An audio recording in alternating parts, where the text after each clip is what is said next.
right, good evening, everyone. I'd like to call our April 2nd, 2025 Milton School Committee meeting to order. As you will notice, I am not Lizzie Carroll, so she is not able to join us this evening, unfortunately. So I will be running the meeting this evening. Happy to be able to step into that role in her absence. She does send her regrets. Unfortunately, it's a last minute situation that came up and she can't join us. But we're going to go ahead and get started with the Pledge of Allegiance. Pledge allegiance to the flag of the United States of America and to the republic for which it stands, one nation, under God, indivisible, with liberty and justice for all. And like we typically do, we're going to start the next portion of the meeting with public comment. We limit public comment to 3 minutes per speaker. And we also typically don't respond to comments that get made, but in the course of the discussion throughout the night, if it is appropriate, we might address any public comment that gets made.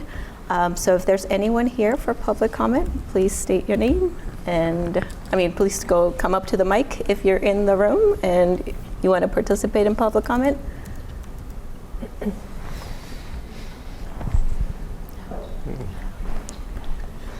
And, well, I don't see anyone in the room. Now can we go to folks online and see if there's anyone who wishes to participate in public comment?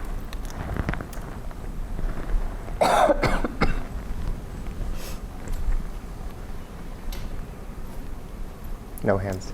All right. So then we'll move on to Superintendent's report. Great, thank you. So I just have one thing to share.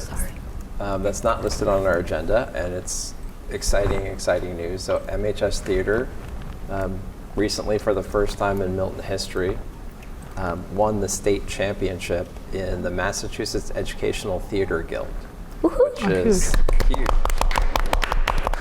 It was a 3-day event from the 27th through the 29th at Back Bay Event Center, and 3 schools were chosen as winners. Milton won for the production of Too Many Daughters, a Jane Austen parody. And huge accomplishment. You all know, having been to theater productions, that every single theater production here is top notch. And also another really cool thing about, I think, our theater program is how many kids are involved. When you look at the middle school and you look at the high school, between Pierce Players and MHS Theater, it involves hundreds and hundreds of students, and it is a huge source of the energy of both of Pierce and MHS. So really cool to see that. That's great. Yeah. Yeah. So I'm going to backtrack just a little bit. Approve the agenda. I forgot to get us to approve our agenda. So we're going to approve our agenda. We're going to go back to item number 2, and we're going to approve our agenda. Are there any changes to the agenda? The agenda looks good?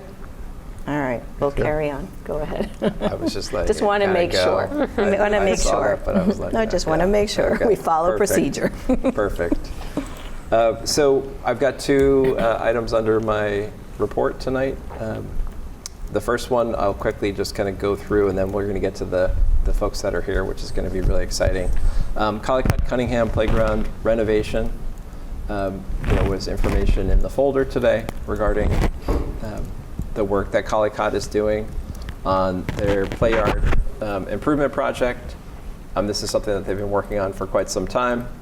It consists of the removal of monkey bars, installation of a new climbing structure, relocating of wood chips to the green space, which is that area behind Collycott and Cunningham, as well as the installation of poured rubber surfacing and 2 single-post cantilever-style shade structures. They've also secured funding for installation of 2 permanent basketball hoops. So that work, estimated start date of June 30th. Mm-hmm. And that needs your approval because it's a gift and it's a change to the school plan. June 30th this year? Yeah. My son was right.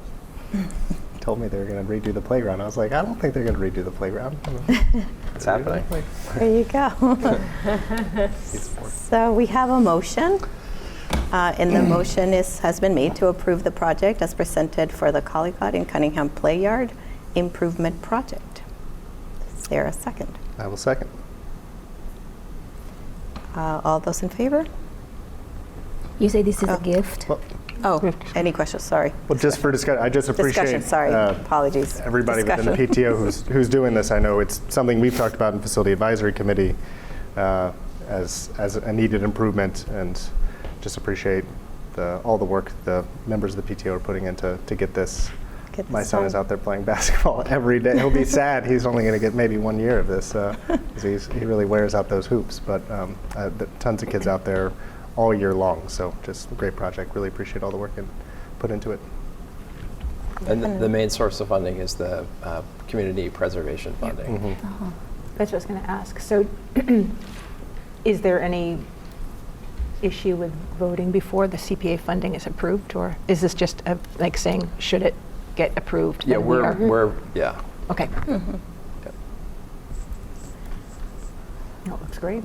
No, and I was also happy to see that the monkey bars, and I know some kids are going to be quite upset, but it's caused a lot of injuries, I think, this past year. I've been hearing about it, so seems like we're going to, replace it with something, a safer climbing facility, structure. Any other discussion or questions? All right, so now I can say all those in favor.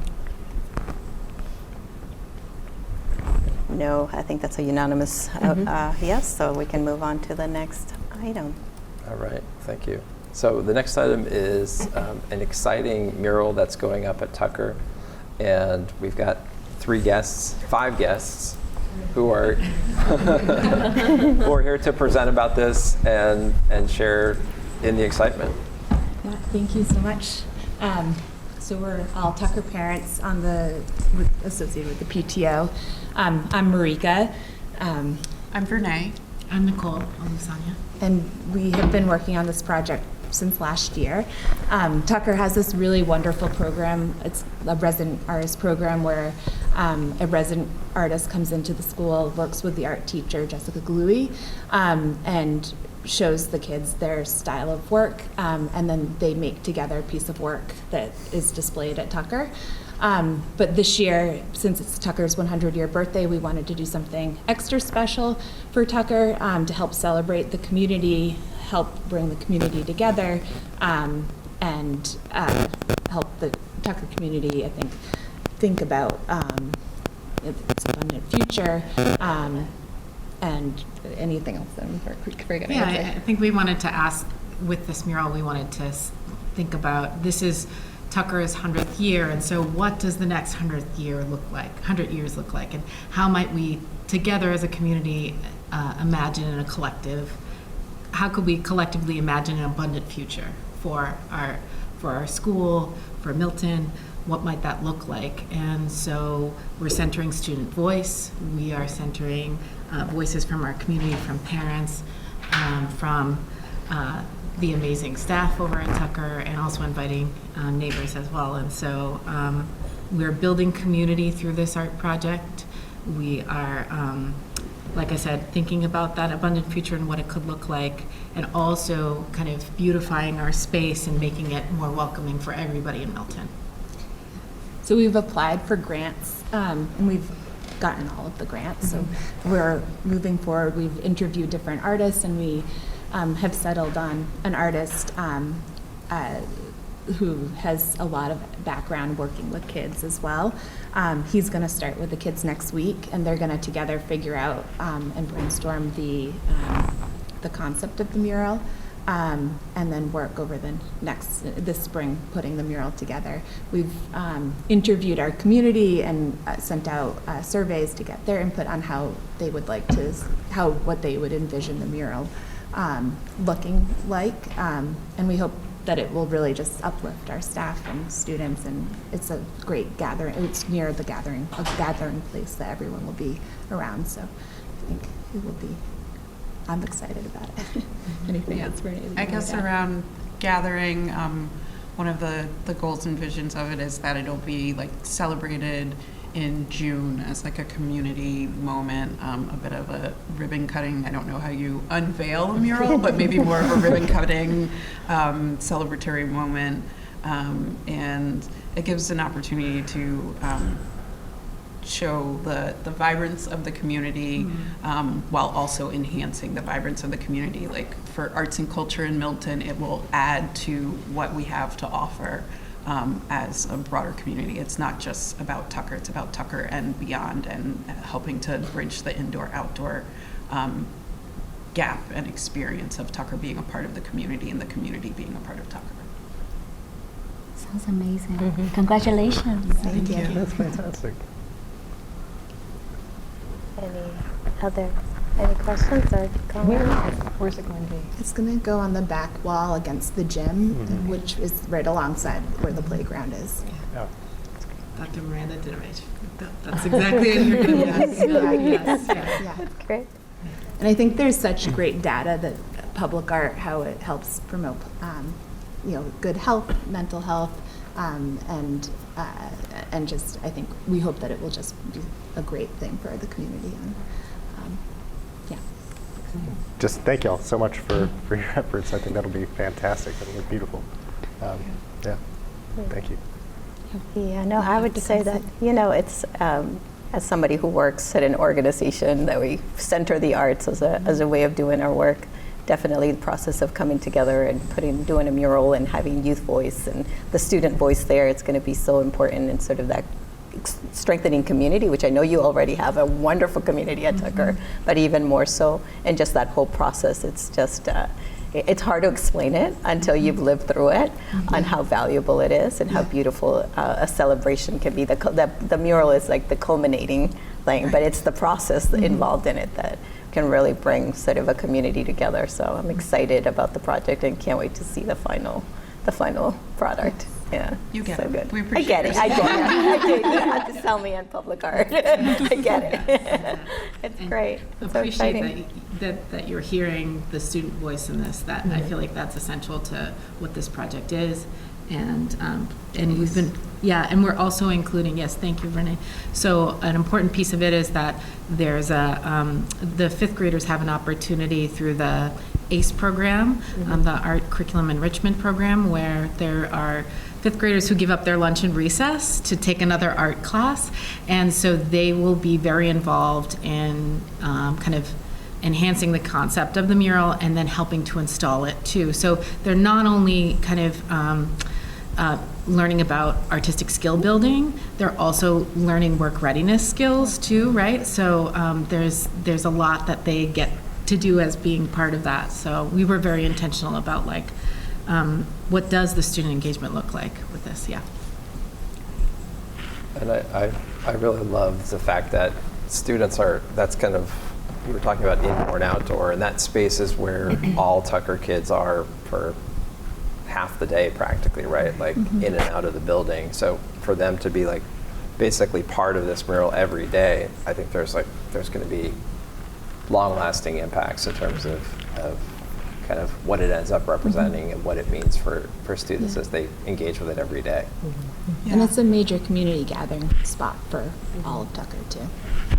And we know we're speaking towards like the next 100 years, which of course none of us will be here for, but in the more immediate future, it also creates a nice jumping off point for the upcoming like playground work and future project for Tucker. So this kind of will help to like lay the foundation as that work comes in the future, and hopefully we'll be shortly behind other communities that are getting their updated playgrounds. Yeah.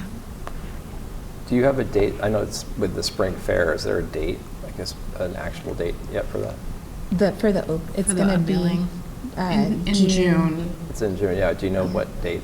I don't know the date. June 7th. June 7th, okay. Yeah. We will certainly be inviting the school committee to come and celebrate with us. Yeah. We look forward to it.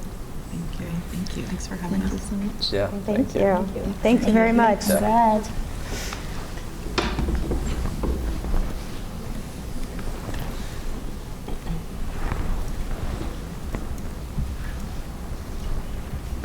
Okay, so online, we have FA. Do you see her, Mike?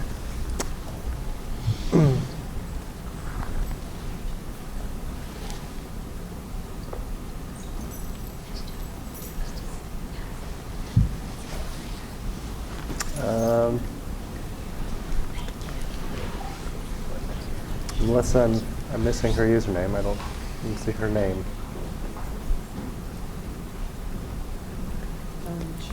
She did text me. She said, I'm on Zoom, but I don't think I can present. Yeah, we can present from here. It's in webinar mode. What is her name? Is she on her Is it phone? under Seth? The Seth up there, I don't have my glasses on. Yeah, it would be Seth. Yes, Seth Shambles. Gotcha. Yeah, sorry. There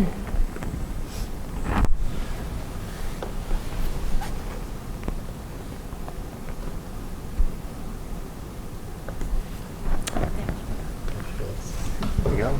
Hi, everyone. Hi. Hi, FA. It felt so weird to watch that happen and say, I'm right here. Glad we figured it out. Yeah, so so we're 2-year update now and excited to hear the update. Mark has the slides, so he'll present them and you can just let him know when to advance. Okay, so on my screen, the MPS webinar is just an M. I can't really see anything. Okay, all right, perfect.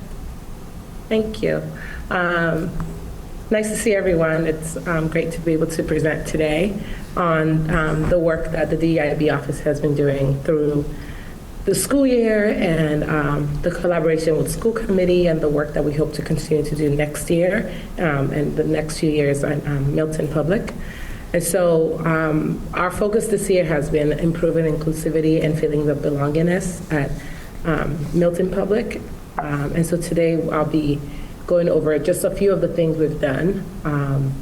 And before I start, I'll be remiss if I didn't give credit where credit is due. I think collaborating with the central office members as well as school committee is great, but a lot of the work would not be possible without working with Adina Schechter and Cyrus Rivers, the equity coach and the restorative justice coach there at Milton. So I just want to give credit where credit is due. They do a lot of the groundwork. And so, as a team, that's why a lot of this work is possible. Next slide, please. So just to give a quick reminder about the equity audit that was done in 2021 by Claire Galloway Jones. A lot of the findings showed recommendation of improving and increasing professional development, doing things to disrupt disproportionality with our students and our staff members, and to utilize data to address the needs that we see. And so a lot of the work we do and continue to do is focused on this and is connected very much to the audit because it showed us what the need of Milton Public Schools are. Next slide, please.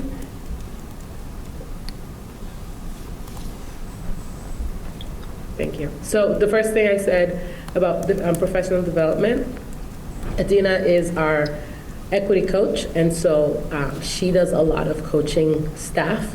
She's staff-facing, and she does the one-to-one with teachers as needed, but we as a department put together an anti-bias training for the entire staff population. So all Unit A got a district-wide PD, and then also the paraprofessionals and the Unit D staff got 2 additional anti-bias training because we know that they are people who work very directly with our students on the daily. So we wanted to make sure that we focused on those people as well. We also taught on restorative justice training so that, again, a lot of their interaction with the students becomes less punitive and more restorative and more about safety and belonging. All staff members work, again, with me, Adina, and Cyrus to continue to grow in those areas. Currently, Tucker is engaged in a book club with Celeste, the principal, And they're focusing on how to build a cultural responsiveness as classroom teachers and as staff who are student-facing. And I meet monthly with each principal and with department heads to ensure that we are, as a department, meeting the needs for each school and each department as needed. Next slide, please. Thank you.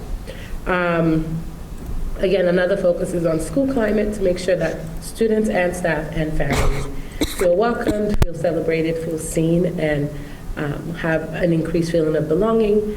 And so in the fall, we rolled out a school climate survey alongside the SEL survey using Vocal to collect data from students on feelings of belonging, feelings that their voices are heard or being heard,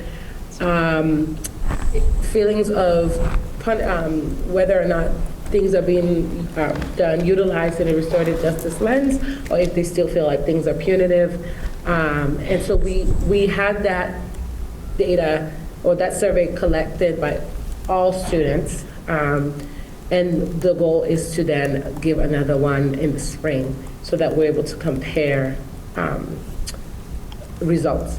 The goal of that is for teachers to be able to utilize that data in conjunction with the data about grades, about reading levels, and so on, all the wonderful data we collect as a school and connect it to the students' feeling of being seen, heard, and celebrated here at Milton. In that same vein, we focused a lot on celebrating Heritage Months. So we've worked with the librarians, we put stuff in our staff newsletters and student newsletters, again, partner with principals to send out these choice boards to provide multiple myriad of ways that these Heritage Months can be celebrated in every level, so elementary and secondary, meeting students and staff where they're at in terms of their development. We have been working with the 5th graders to create a pen pal situation where they're able to write to students across the elementary schools, other 5th graders across the elementary schools, so that they can start building those relationships before they get to peers. So again, taking what we've heard from the community and implementing the work.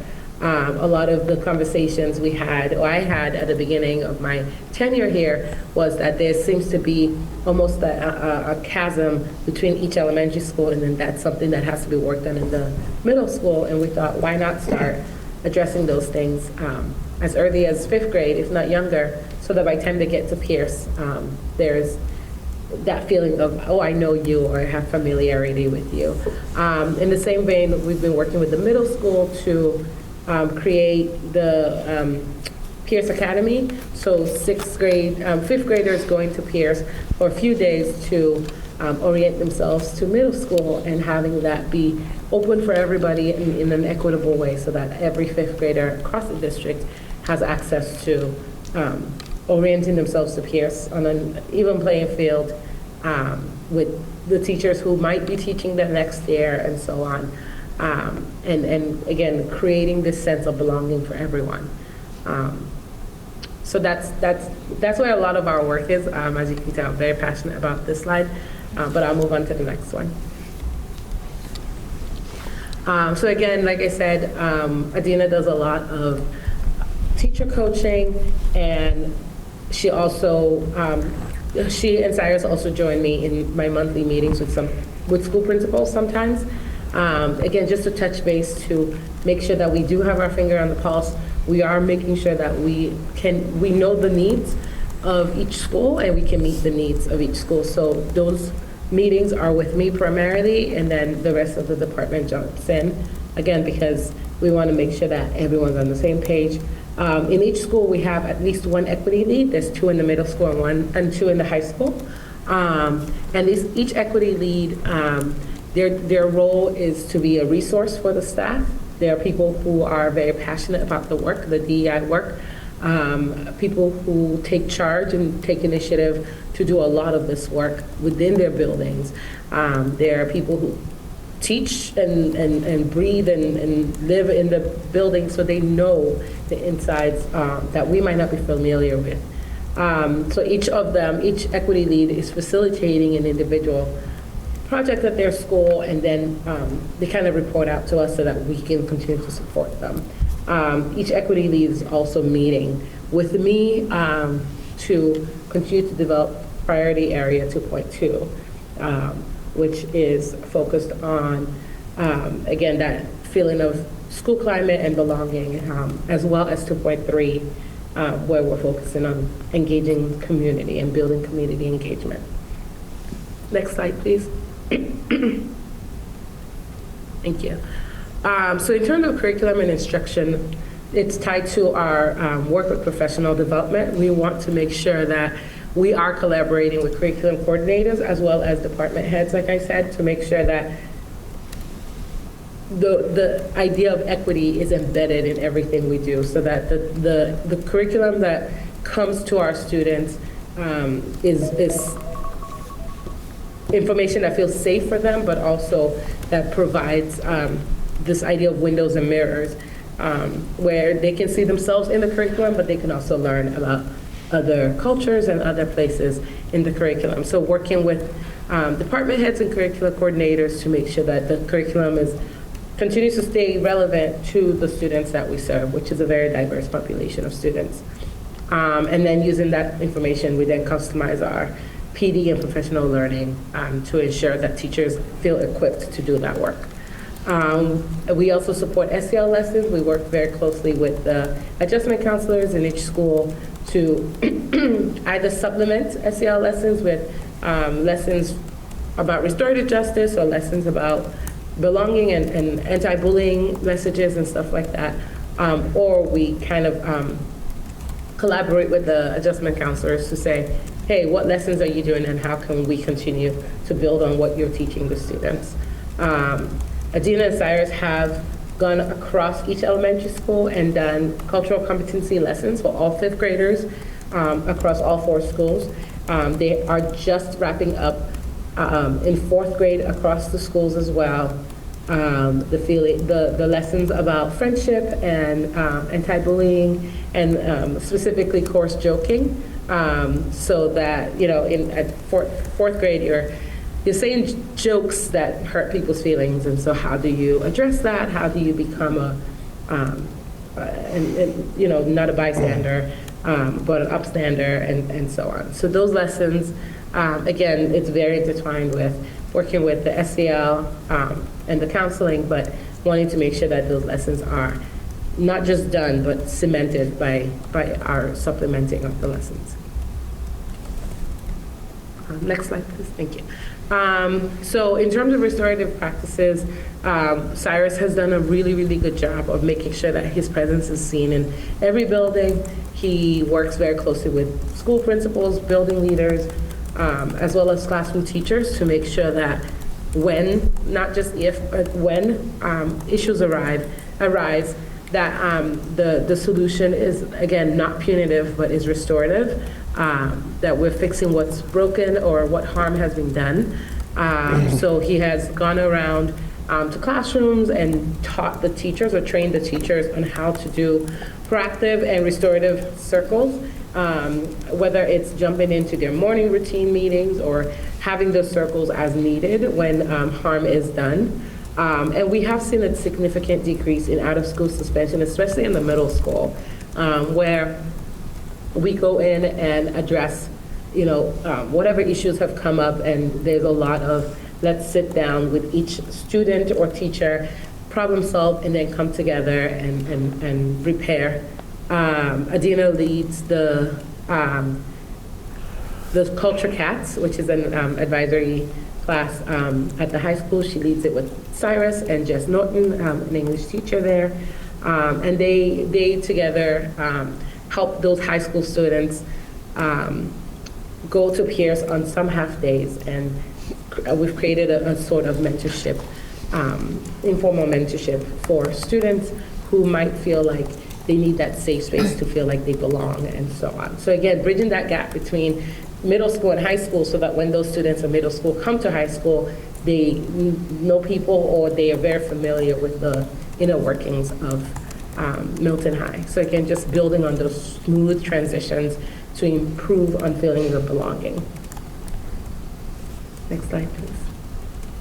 Thank you. So like I said, we've been working on trying to improve community engagement.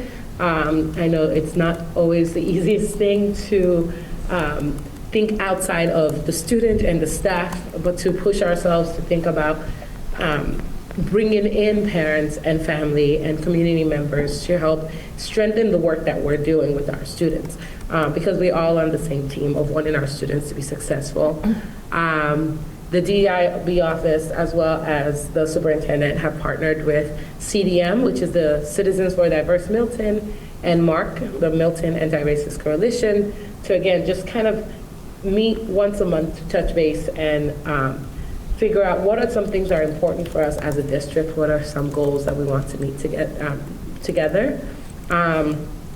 We've also collaborated with PTO across different schools, primarily at the elementary level, to work on things like Marika and the Tucker parents just presented, some of the things that might help our students feel like they belong more. So I've worked with Marika on the Unity Project and bringing that to each of the elementary schools. And the PTO has been wonderful in supporting us and working with us to make sure that they're also getting the information out there and getting a lot of buy-in for DEIB work, which is such, it's been very helpful and has made the work just such a joy. We have started working on the community engagement survey. I know Tucker had one sent out recently, and so we're hoping to kind of get that across all the schools to get a pulse on how community members feel in terms of the things that we do well and the things that we can build on and do better. We've also collaborated with the Milton Coalition in terms of, not just the YRBS, but as well as other things that can be done to help our students be successful, specifically in risk-taking behavior. And then we recently applied for a grant with Celebrate Milton with the hope of doing a project that involves students from each of our 6 schools so that we are able to have something to display. Fingers crossed, if the grant comes through, something to display in each school to show, again, this unity of us being a diverse but unified Milton. Next slide, please. Thank you. It's been also a privilege to be able to collaborate with the school committee as conversations about the calendar have been underway, and where we've kind of landed. It's interesting, and it's obviously very important. Everyone wants what's best for our students, and so again, returning to us celebrating each of not just the heritage months and not just acknowledging the holidays on the school calendar, but to highlight the importance and the values of each of those holidays, and then to be the example for our students and our faculty members of how to continue to celebrate each holiday, even if we ourselves are not practicing members of that religion. So again, we've partnered with the school librarians to display books or send out resources, choice boards, and just messages in the newsletter to make sure that those holidays are highlighted. We partner very closely with the Director of Communications, Stephanie O'Keefe, to send out as many of these things, and she's been wonderful with staying on top of it. We're also working with the elementary DEIB committees in each school, in all 4 schools. The goal is to meet quarterly. We've met once, and the goal is to meet quarterly, to do a check-in, to share resources, to be invited or to celebrate events that continue to unify our district, and then to just improve our social media presence in terms of taking a stance about the importance of DEIB to us as Milton Public Schools. please. Thank you. And so some of the policies that are being affected and are being addressed are, again, making sure that each holiday is recognized and celebrated, even if we don't, even if those are not days that are on the school calendars as off days for everyone, that we know that they still are there, and people who are members of that religion or that group might be taking that day off or might be celebrating or recognizing it in certain ways. So an example is the students or staff members or families who celebrate Ramadan. How do we not only recognize and celebrate it, but how do we honor it? Maybe no practice or no mandatory practices for sports on those days. I spoke to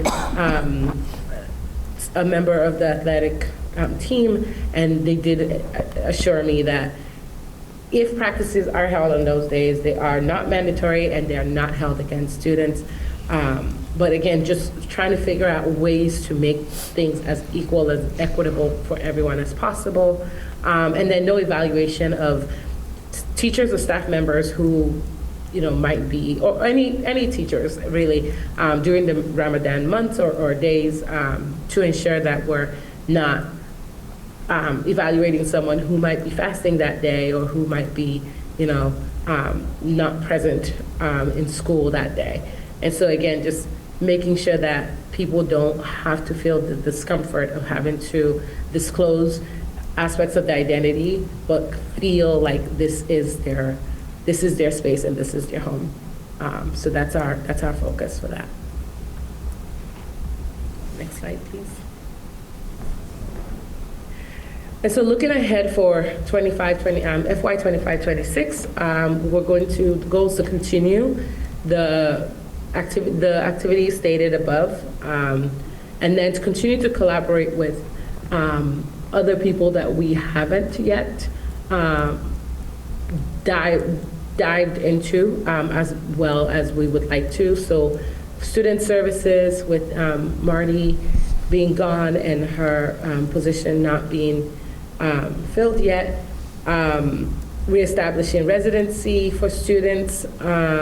Serena does an excellent job of making sure that our students are registered, and we want to make sure that the interruption of students being required to establish residency is equitable by making it a scheduled thing. So in collaboration with Danielle Wetmore and Serena and Brad Spindle, we are going to work on reestablishing residency at kindergarten, 3rd grade, 6th grade, and 9th grade. So that, again, it's something that everyone knows about, something to be expected, and we can do it, and then the students can just have a smooth time at school. There's also DESE continues to cite multiple schools across Massachusetts of identification of BIPOC students in special education. And so again, working with our student services to ensure that that's not something that's going on in Milton. And if it's something that we are doing or we're headed towards, that we're able to get ahead of it and rectify it. Something that we're also hoping to work on, and we've started the conversation with the high school principal, is the policy or the method in which we track students into honor AP courses. We are a district that has very high achieving students and a district that has been recognized by our awesome AP students. But we also are a district where our Black and Brown students are disproportionately represented in these honors and AP courses. And so figuring out why that is and ways that we can get ahead of that is something that we hope to address. And then again, the increasing support for staff of color who are currently here with us, with the goal of retaining them, and then to recruit, support, and retain new staff of color and staff of multiple multiple different backgrounds. And then, like I said, the elementary school DEI committees, hoping to continue and build on that, and then to include the middle and high school at some point, once we have a bit of a foundation laid out for what this will look like. And then continue to just improve the ways that we celebrate and honor our religious holidays. So that is the goal of the DEIB office, and that's just some of the work that we've been doing in Milton Public. Thank you. Thank you. So are there any questions or comments for Dr. Shavers?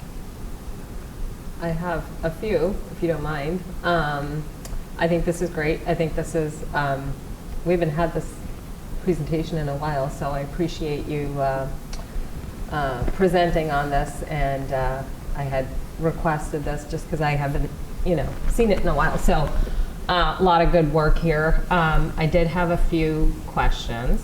So I think if I look at, I think slide 4 where we talk about celebration of Heritage Months using choice boards, if you could kind of establish, like, if you could kind of explain, do you feel like the Heritage Months represent all the different students from different cultures in our district, and how can we kind of expand on that? Yeah, that's a really good question. So we took stock of our data, of the self-identification of our students as to what race or ethnicities they fall under. But we also know that there's identities that might not be on our data because they're not questions we ask. For example, we might not ask about religion, we might not ask about, you might identify as one race, but you might not celebrate something that you assume would be celebrated, and so on. So we utilize the data that we do have, and then we also kind of just Googled like a list of Heritage Months, and then we put that out there. We also were being thoughtful about some things, again, taking into consideration the political climate and wanting to highlight, without giving any specific examples, wanting to highlight some things that maybe have not been historically highlighted. Because in terms of equity, if one group has gotten a lot of attention, we're thinking not to say that that group doesn't exist anymore, but maybe we give the attention to this other group at this time. And so that was our mindset. But again, we are hoping to continue to improve on those groups, or on the things that we celebrate, and rotate each time what we highlight. Go ahead. Just, have y'all surveyed, as it relates to like the pulling Heritage Months and who to celebrate, have y'all surveyed families to help Not get yet, that information? No, that's a really good idea. I think we will add that too. As we're developing our survey for the community, I think that will include that. It is a difficult question to ask because it's something that people choose to disclose. So we, in every demographic information you ask, you have to kind of give like decline to answer, which is great, and we should do that, but then it also doesn't give us information that we're seeking. So we'll add that, and I'll think about ways to be thoughtful in our asking. Yeah, I would definitely elaborate more on that, only because, you mentioned the political climate, but at the same time, I think we can kind of, try to figure out a way to be more inclusive of cultures. I'm going to give you just a very transparent example. My daughter recently came home and said, "I wish I was an Indian." So that's why I'm like just using that as a personal example. Like, it is really important to kind of highlight all different cultures that are represented. So if there is a clever way, as Mark said,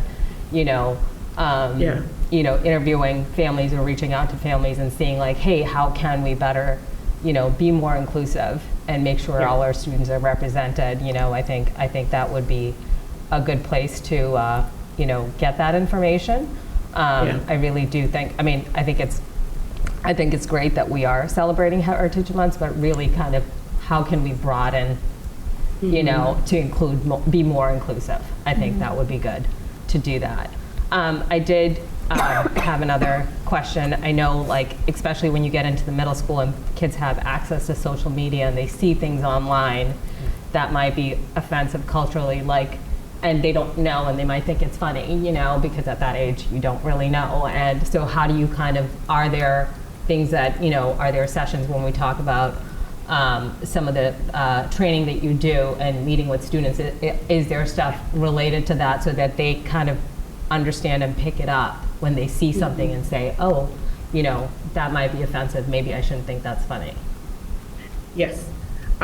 So, I mean, that's the bulk of the work we do when it comes to restorative justice. It's educating students on the impact of their words, or educating them on the things you see online might not be real life, and here's the impact of what it looks like. So to give an example that I had kind of touched on a little bit earlier, the 4th grade lesson is about joking. And it kind of stemmed from a principal reporting to me that a student, again, something heard on social media, had brought a joke to the school without understanding the brevity or gravity of the joke, and it involved the N-word, and it didn't become so big that, you know, it was overwhelming, but she made it very clear to the student that that was inappropriate. And so we started doing lessons for all 4th graders across the schools about recognizing jokes like that, recognizing, like you said, things online that maybe people are laughing or it's getting a lot of reactions, but if you stop and really think about it, you know, you might get in trouble for it because it's not a good idea. And if you do choose to then bring it to your school or say it to your friends, and then, you know, you get in trouble for it, our job is not to get you in trouble, but rather to educate you about what's happening, what your impact has been, and how you can repair. Because we want everyone to feel safe in the schools. And I think students, you know, they, like everybody, they push, they test limits, they try to figure out what's okay and what's not. And so we come with that lens of teaching and educating rather than punishment. Social media moves way faster than any of us ever could physically, and so we are constantly trying to stay on top of it, but mostly we're trying to give students the tools to, like you said, recognize things, because we can't always be there. We can't see what they see, we don't hear what they hear, and even if something's reported to me or reported to a principal, I always assume that's 1 out of maybe 10 things that they chose not to tell us. And so our goal and our job is to educate them so that they can be upstanders and speak up and shut things down when we are not there to do that. But again, there's 3 of us in my department, and I'm one of those 3. So it's you know, it's not the most efficient because there's only 3 people across 6 schools and thousands of students and staff members. So that is definitely a goal and something we're working on. And it's good too, I mean, I'm glad you brought that up, because I mean, I've been in several of the Pierce DEIB meetings, and it would be great if there's and it's awesome that there are so many volunteers, right? And it would be great to kind of leverage that across all 6 schools and kind of bring them together and help support you, you know, and what can we do and collect feedback that way. I think it's great, you know, and it's always great when we have volunteers, but I think giving them just more of a purpose in terms of what their, you know, what their kind of mission is and what we would like to see in the district, I think would be great. Thank you. Thank you. Any other comments or questions? I want to say that this is great work. Thank you so much for all you and your team does.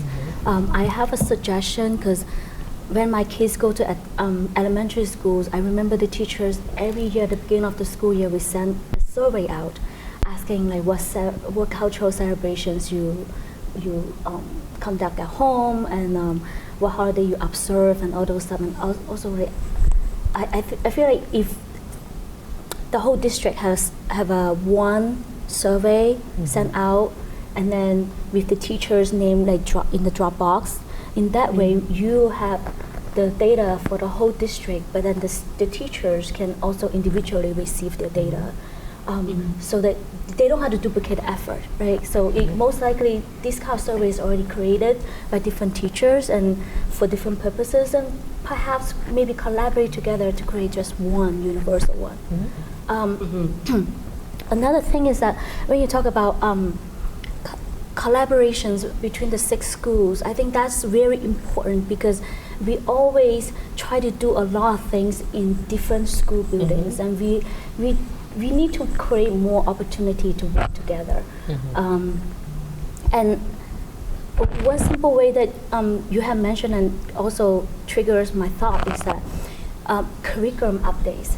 Like many research have found that students who read a lot in young age contribute to their academic success in later age. So if the students are willing to read more starting from young age because the book that recommended by the teachers reflects who they are, is the most fundamental way of helping the student develop the interest of reading, right? So perhaps we as teachers will think about the material we introduce in our class, regardless of subject area. You can find diverse representations, right? Even in science class, you can think of, you can always find like, what is a famous African American scientist, right? Or maybe in English class, you can think about, just find one book that represents Asian, all right, celebratory topics.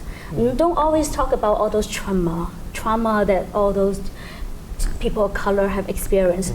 I think we should pass that age of talking about trauma. We should talk about celebration of how we overcome so much already. So I feel like we have a lot of things to do to update our curriculum, and by reflecting those diversity, inclusivity in our curriculum is going to help our students thrive in the long run. And my third suggestion is that we always work with adults. I feel like our high school students, middle school students, regardless of what the age they are so smart. Like I work with the high school committee representative, and they're 9 to 12 graders. They have very thoughtful questions, and they always ask creative questions to help their peers to understand what's going on in the school district. So, and also the high schools have cultural groups. Like we have the Asian student cultural group, the Afro-Caribbean cultural group, the Hispanics cultural group, French cultural group. I think we should mobilize all those high schoolers to be student leaders of the district to perhaps like lead the Heritage Month celebrations or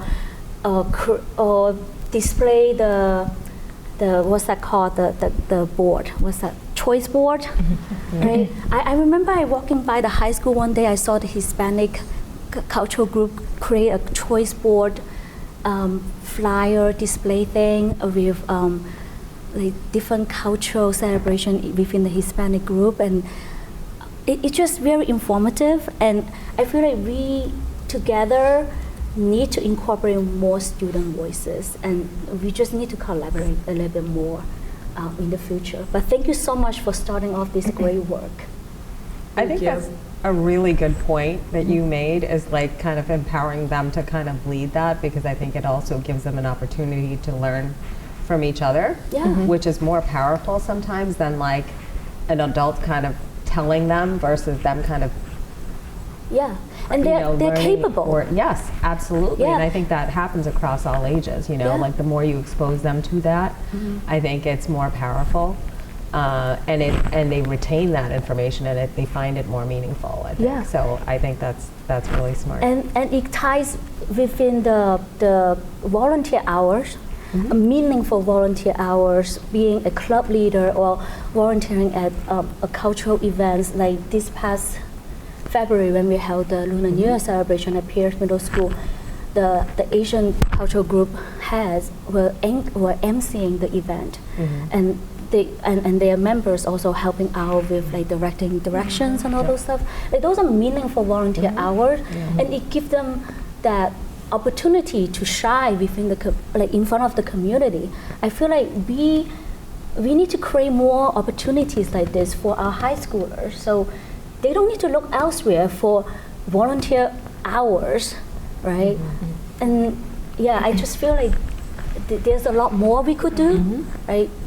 But putting our head together, we can do better. Yeah. So definitely. Amanda, anything? Yeah, actually, two things. So one, I really appreciate all the time. I haven't gone through all this before, so it's really helpful for me.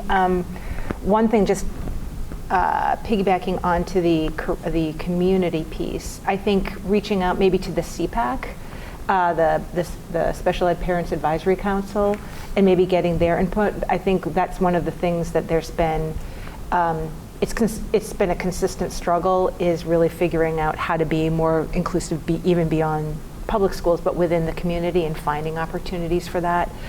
So that might be a good place just to reach out as we're looking at inclusion opportunities. But the second thing is, and this came up the other day when the data was presented around sort of the discrepancy in scores between students of color and students with disabilities, sort of that opportunity gap that where, you know, we've seen other populations within the district, their scores have improved at a higher rate than those students, and this has been a discussion for a long time. So I'm wondering if you could talk a little bit about maybe any work that you guys are doing with the district to begin to look at that, looking at the curriculum, or even maybe taking the step back and trying to get to the why of it. I don't know if there's any work that's been done on that yet.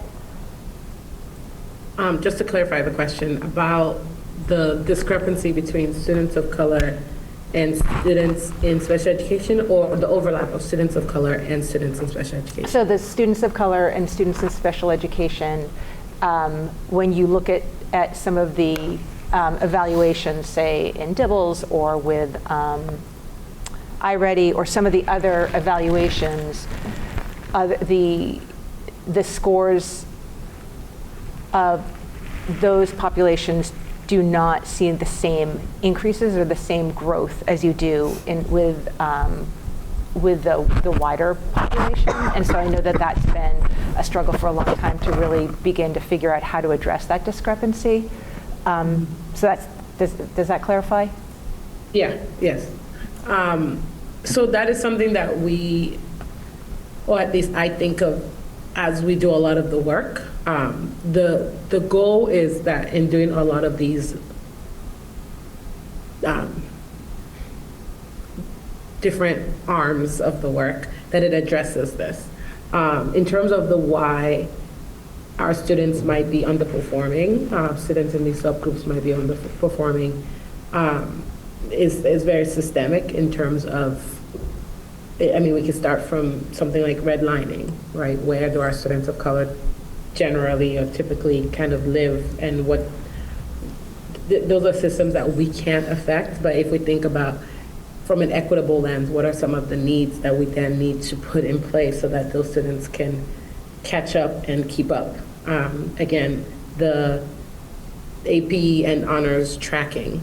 What are some of the things that are being taught to students of color, whether formally or informally and implicitly, about their abilities and their achievement? Who are the students that get tested versus not tested for special education? And what are the resources that are available in various schools, even across the same district? Because at the end of the day, those things all play very little roles, but then accumulate into big things like MCAS scores, like iReady scores, DIBELS, and special education performance of special education students. And so knowing all that, and knowing that that is a very big bite to take, we've kind of broken them down to things that we can do to address it, such as professional development for teachers to look at their biases when you're interacting with a student of color, when you're interacting with a student in special education. What are some things that you already come to the table with as you're teaching this child? What are some things you're telling the child about what you believe about their abilities and their tendencies, so that you're then tracking them one way or the other? Are you teaching to a certain standard for one student versus the other? Because the way that you teach those students affects the way that they then test, right? Like Val shared about reading, if we have books that are only representing one group of students, then only that group of students will tend to thrive. And so there are so many different things that factor into a test score, and at the end of the day, we can look at a test score and say, oh, this is this, and why is it? There's like a million little factors that accumulate into our students of color and students in special education testing at such a much lower rate, and then not achieving at as high a rate as our other students. And so that's been, in the research I've done in my doctorate, that's been a lot of my finding, and so that's what I bring to the work. Not taking that huge bite, but rather taking very sizable bites and small chunks so that we can then address it and do it with fidelity, so that we don't burn out, because the work is a lot and it's heavy and it's constant. And I want to make sure that people know that we are here to partner and not to judge and not to scold, but rather to partner and to make sure that we are all doing the work together for all our students, it's including and especially those students in the subgroups. Yeah, thank you, that helps. Could I ask two other things? I've got just something to add to that too. Yeah. I think the other part of that is, when you're talking about iReady and you're talking about DIBELS and looking at progress, the only way for us, FA just mentioned a lot of the factors that are involved in terms of how students get there, in terms of remediation and how we move that needle. MTSS and intervention really is the way where if a student is not making grade level progress, it falls back to our intervention system. If that's not working well, then we're not going to be able to move that needle. So, and that intervention system is broad, right? Because it's academic and it's social emotional as well. It has kind of, I think, two components to it. That is the work that we've articulated in our implementation plan, and work that I think in the coming years will be critical if we're going to close that gap.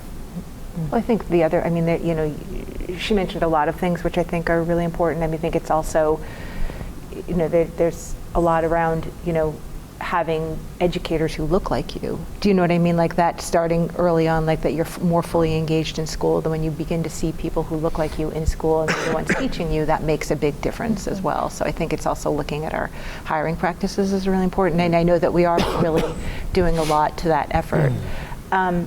So one thing I just wanted to, it kind of goes along with what Anna was saying around the teaching, sort of around the jokes and the social media piece. I wonder if there's my two comments are going to have to do with special education. So I wonder if there's some collaboration, or I don't know if it's already being done, that you could work with, because I think that there is oftentimes an added level of maybe, not across the board, but like almost of a naivete that you don't necessarily, in some cases, it's not all kids, but there can be not maybe a full understanding of the social norms at a grade level, like at a maturity level. And so oftentimes, I've seen this a lot, and this goes with the bullying. So I think there's the teaching about the bullying to the people who are maybe encouraging kids to say things for humor, and then there's a lot of cases where then they film them, and then it just is this very vicious cycle. So one is teaching the kids to, the teaching around not the people who are doing the bullying, I'll put it that way, but then also is there teaching around for students around, like, is there maybe a tweaked curriculum or tweak teaching for kids who maybe don't have the maturity or the understanding of some of these things, sort of for what to watch out for in that regard. Do you know what I mean? It's nuanced, but I think it's almost like a little bit of a different approach. You still have to explain why and do all that, but I don't know. I just think that there's sort of a level of it. I don't know if I'm making sense, but I just think looking at it through those two lenses of also maybe kids who are more vulnerable to that bullying and to maybe repeating things that are racially inappropriate or culturally inappropriate, and they might not, maybe there's a curriculum around that that's important to look at. And then I guess my other question is, I know that we have inclusion specialists in Milton. Do they work in concert with your team? No, not yet. Not But yet. I can definitely reach out to them. Okay. All right. Thank you. And I think just to kind of piggyback up what you said, Amanda, with the curriculum tweaks also to kind of how do we get peers to like feel empowered to, if they see something, Yeah. to like stand up and say, hey, listen, Yeah. that's not right, you can't say that, Right. recognizing that. And they know it's a tough, especially when you get into middle school and high school, and it's a tough age, right, to say that, because you don't want to be looked upon as like the kid that's speaking up, but Right. like, how do you empower more of that to happen? I think that would be really helpful too, Yeah. Yeah, absolutely. Oh, go ahead. Sorry. Go ahead. I think y'all are having great questions, making great points. I especially love all that you said, Val. I guess a couple just wonderings around like specifics here. You talked about the equity leading projects of the school. Could you share any particular examples of the work they are doing? Oh gosh, okay. I'll try to remember off the top of my head because there's 8 of them. But the Cunningham equity lead, Sarah, she put together a book list about racially represented students in special education and with different disabilities, students celebrating multiple, like the heritages and ethnicities and so on. She made, her choice board of sorts, and then she shared that with the school. She also partners with the principal and assistant principal to help bring that work to the faculty and faculty meetings. Jess Norton is another amazing superstar at the high school. She leads the Culture Cats. There's a group of students who self-identify in multiple identities, who come together to find a safe space for themselves to make their school better. So they are well versed and very well trained in restorative justice practices. They run circles. Like I said, they go to peers and help the students in a mentorship kind of way. Jess also collaborates again with Karen Cahill to bring that work to the faculty. Lauren, also at the high school, she's a school psychologist, and her goal is to focus on equitable testing for students in special education. And so looking at the testing material used for screening and looking at how equitable they are, how viable they are, and if they actually are measuring the things they're supposed to be measuring with our students of color and our students who might have developmental delays and so on. And so the projects are usually passion projects, things that make sense for the positions they hold. So Jeff Norton's an English teacher, she has that advisory. Lauren is a school psychologist, so that's something she's passionate about. Sarah is, I want to say a first grade teacher. Forgive me, Sarah, if I'm forgetting what grade you teach, either first grade or kindergarten. And so on. We have Laurel in Collicott, who's an art teacher, and she gets to work with all the students across the school. So she does mini projects with the students, again, celebrating themselves, celebrating the students and encouraging them to shine in every aspect of their identities.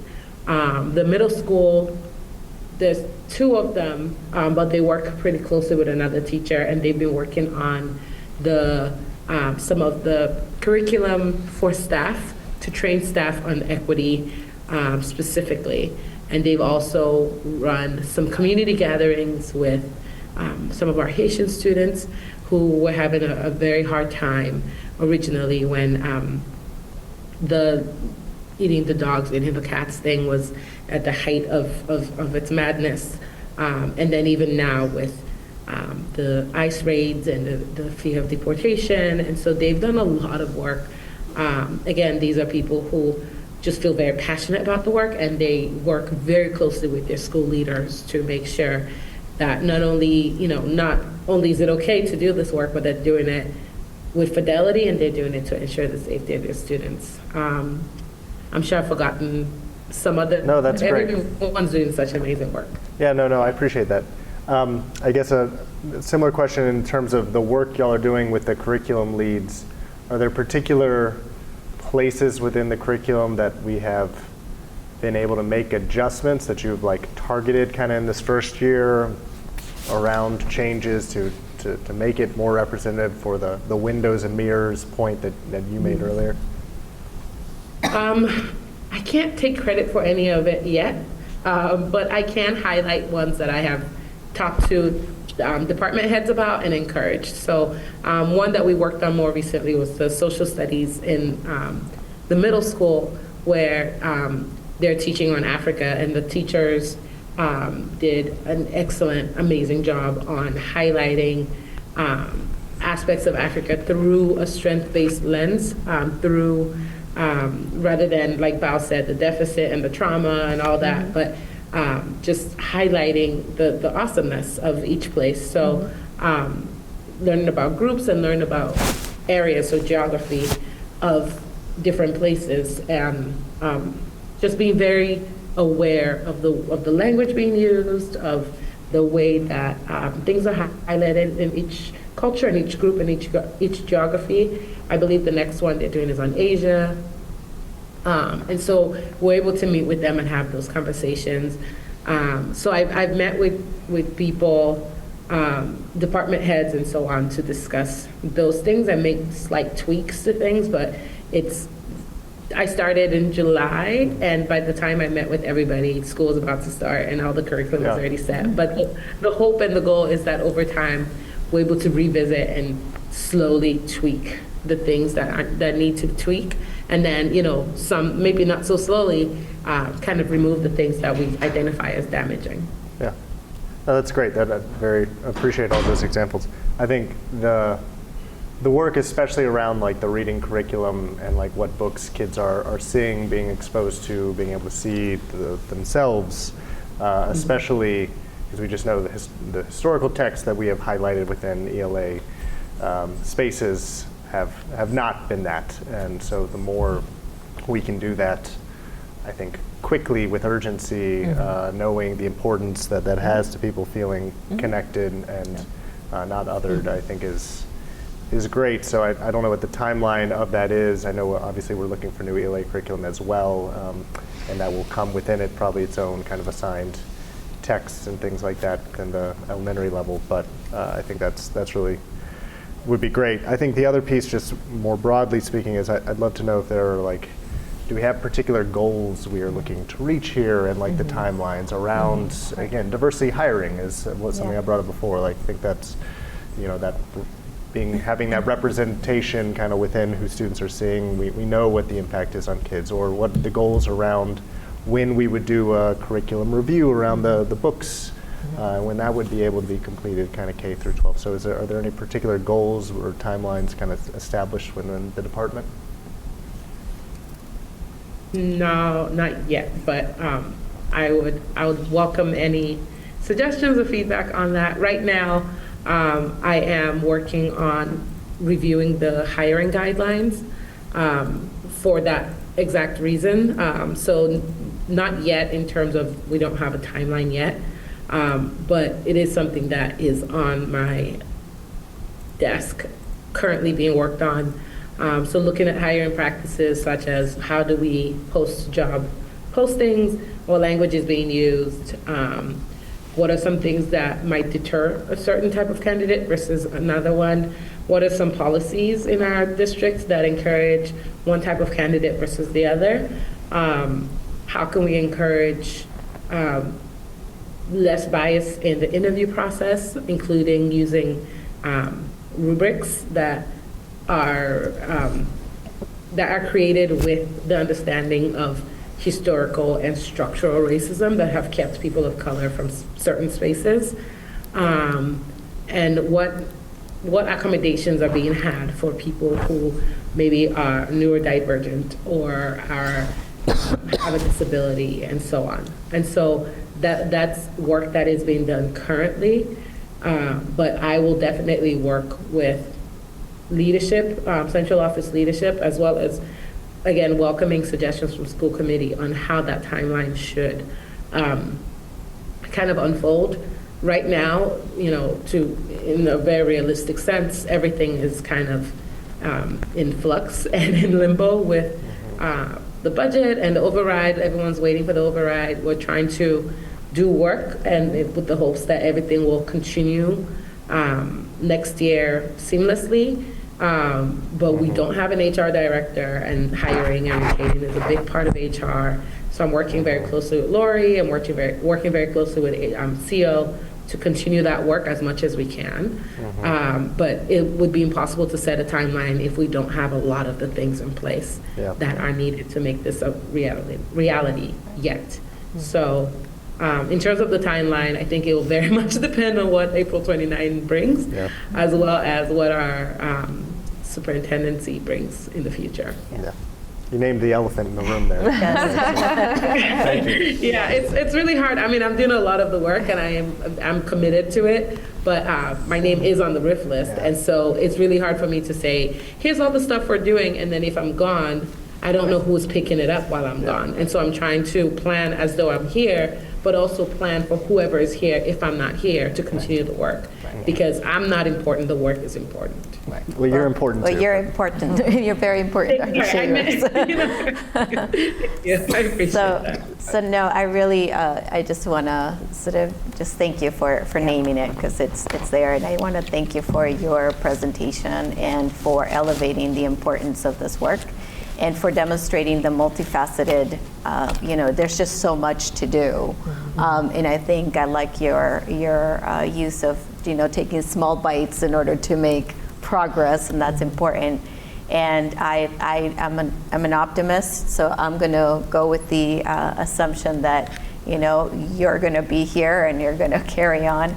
And I would say that I would elevate with that. I would elevate sort of making sure that we prioritize sort of a set of just the things that we want to focus on in FY 25-26. Where do we want to move the needle, and name exactly what that is and what gains we want to see in order to continue to support and be able to see that traction over time. But do recognize that I was reminded as you were speaking, I'm like, oh yeah, that's right. You've only been here a year, less than a year.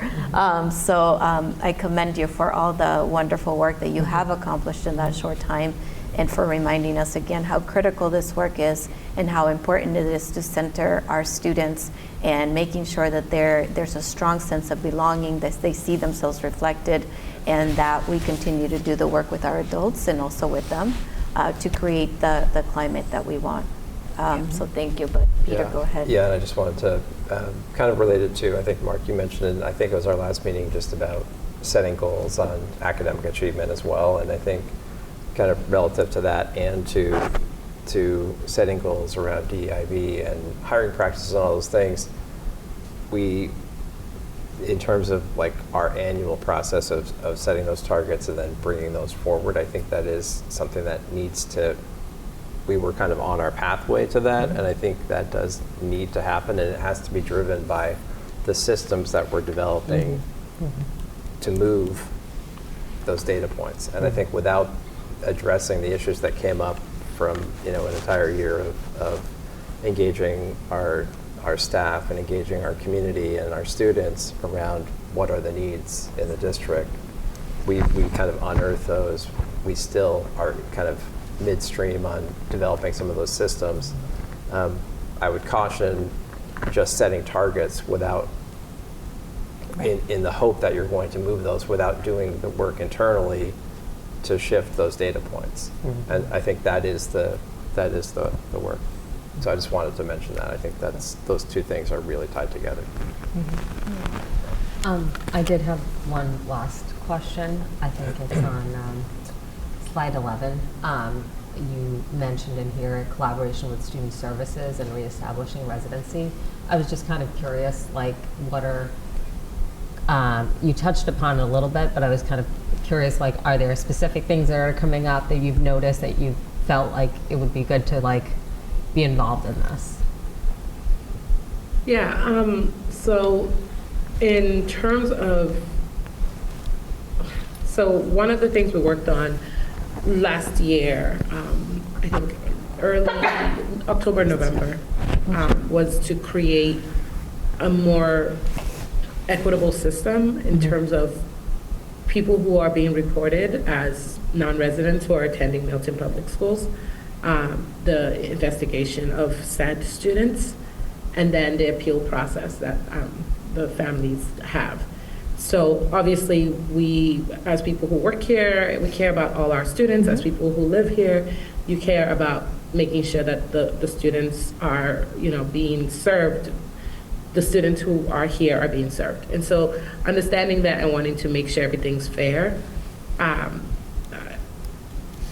in my informal, unofficial audit of the policies that we have and such, I realized that the people in power or the dominant group are not the people who tend to be reported as non-residents. And then even when they are, they have this informal knowledge of how to proceed, how to prove that they live here, as well as how to appeal, right? This is something that's just kind of culturally the norm for the most part in the dominant group.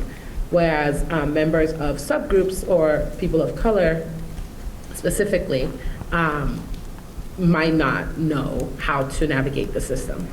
And so I took it upon myself to address that.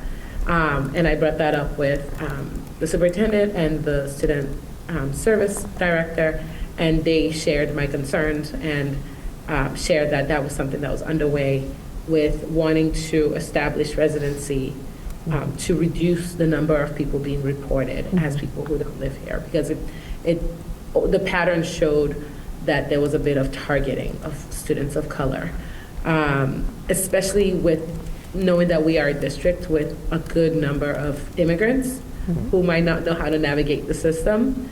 And so wanting to make sure that when something happened where somebody was misreported,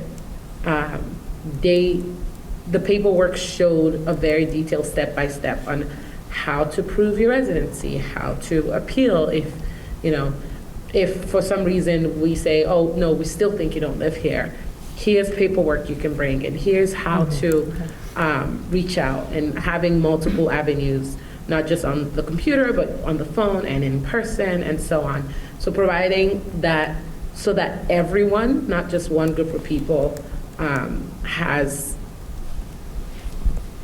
feels empowered to advocate for themselves.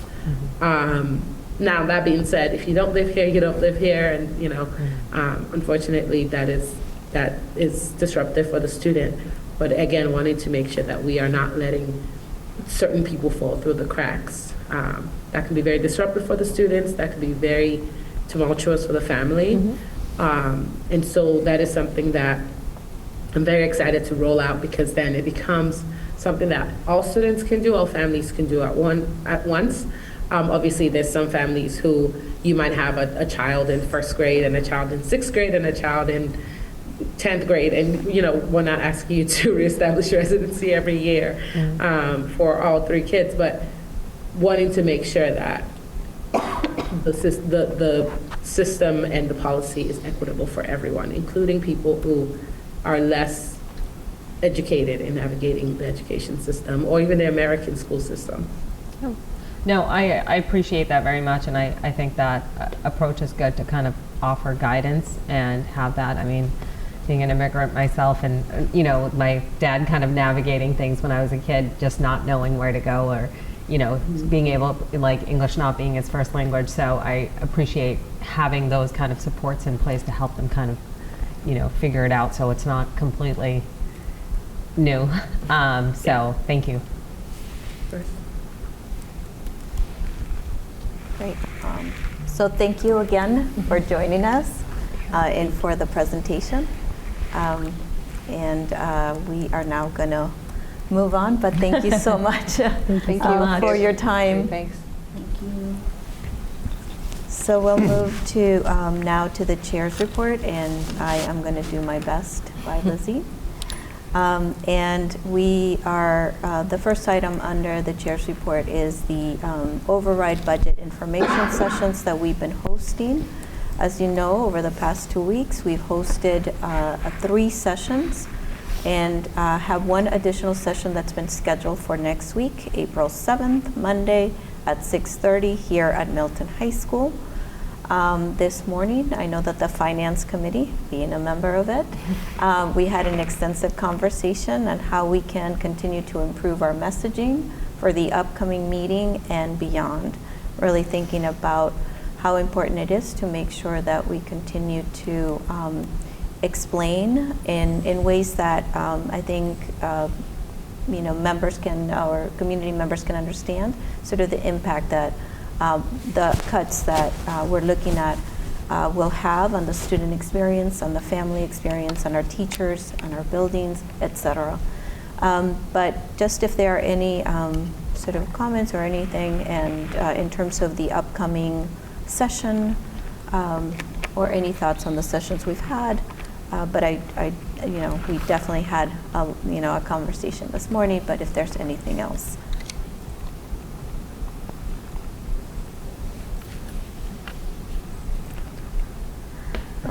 I just want to mention the next week's meeting is in the Milton Library, the high school library.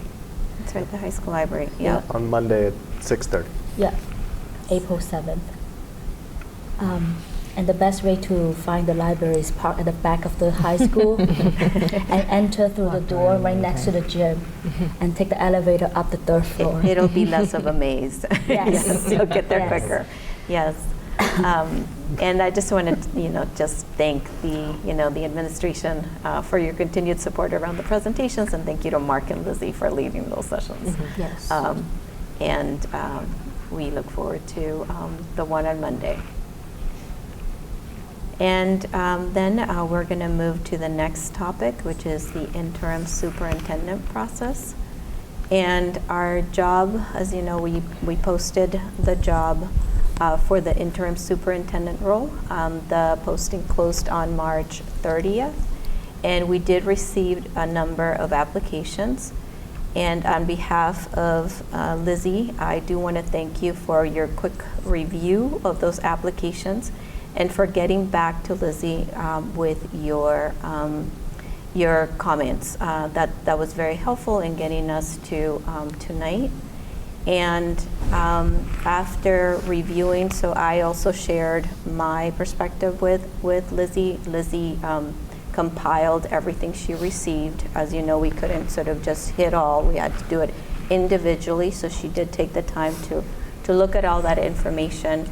And as we were talking this evening and she realized that she wasn't going to be able to make the meeting, she did share the results of your input. And we've aligned, actually, so that is good, in that there is alignment in sort of our review and our choices in terms of where we landed. So that means that we're actually ready to move forward with a motion tonight. And it's almost just about unanimous in terms of where we landed.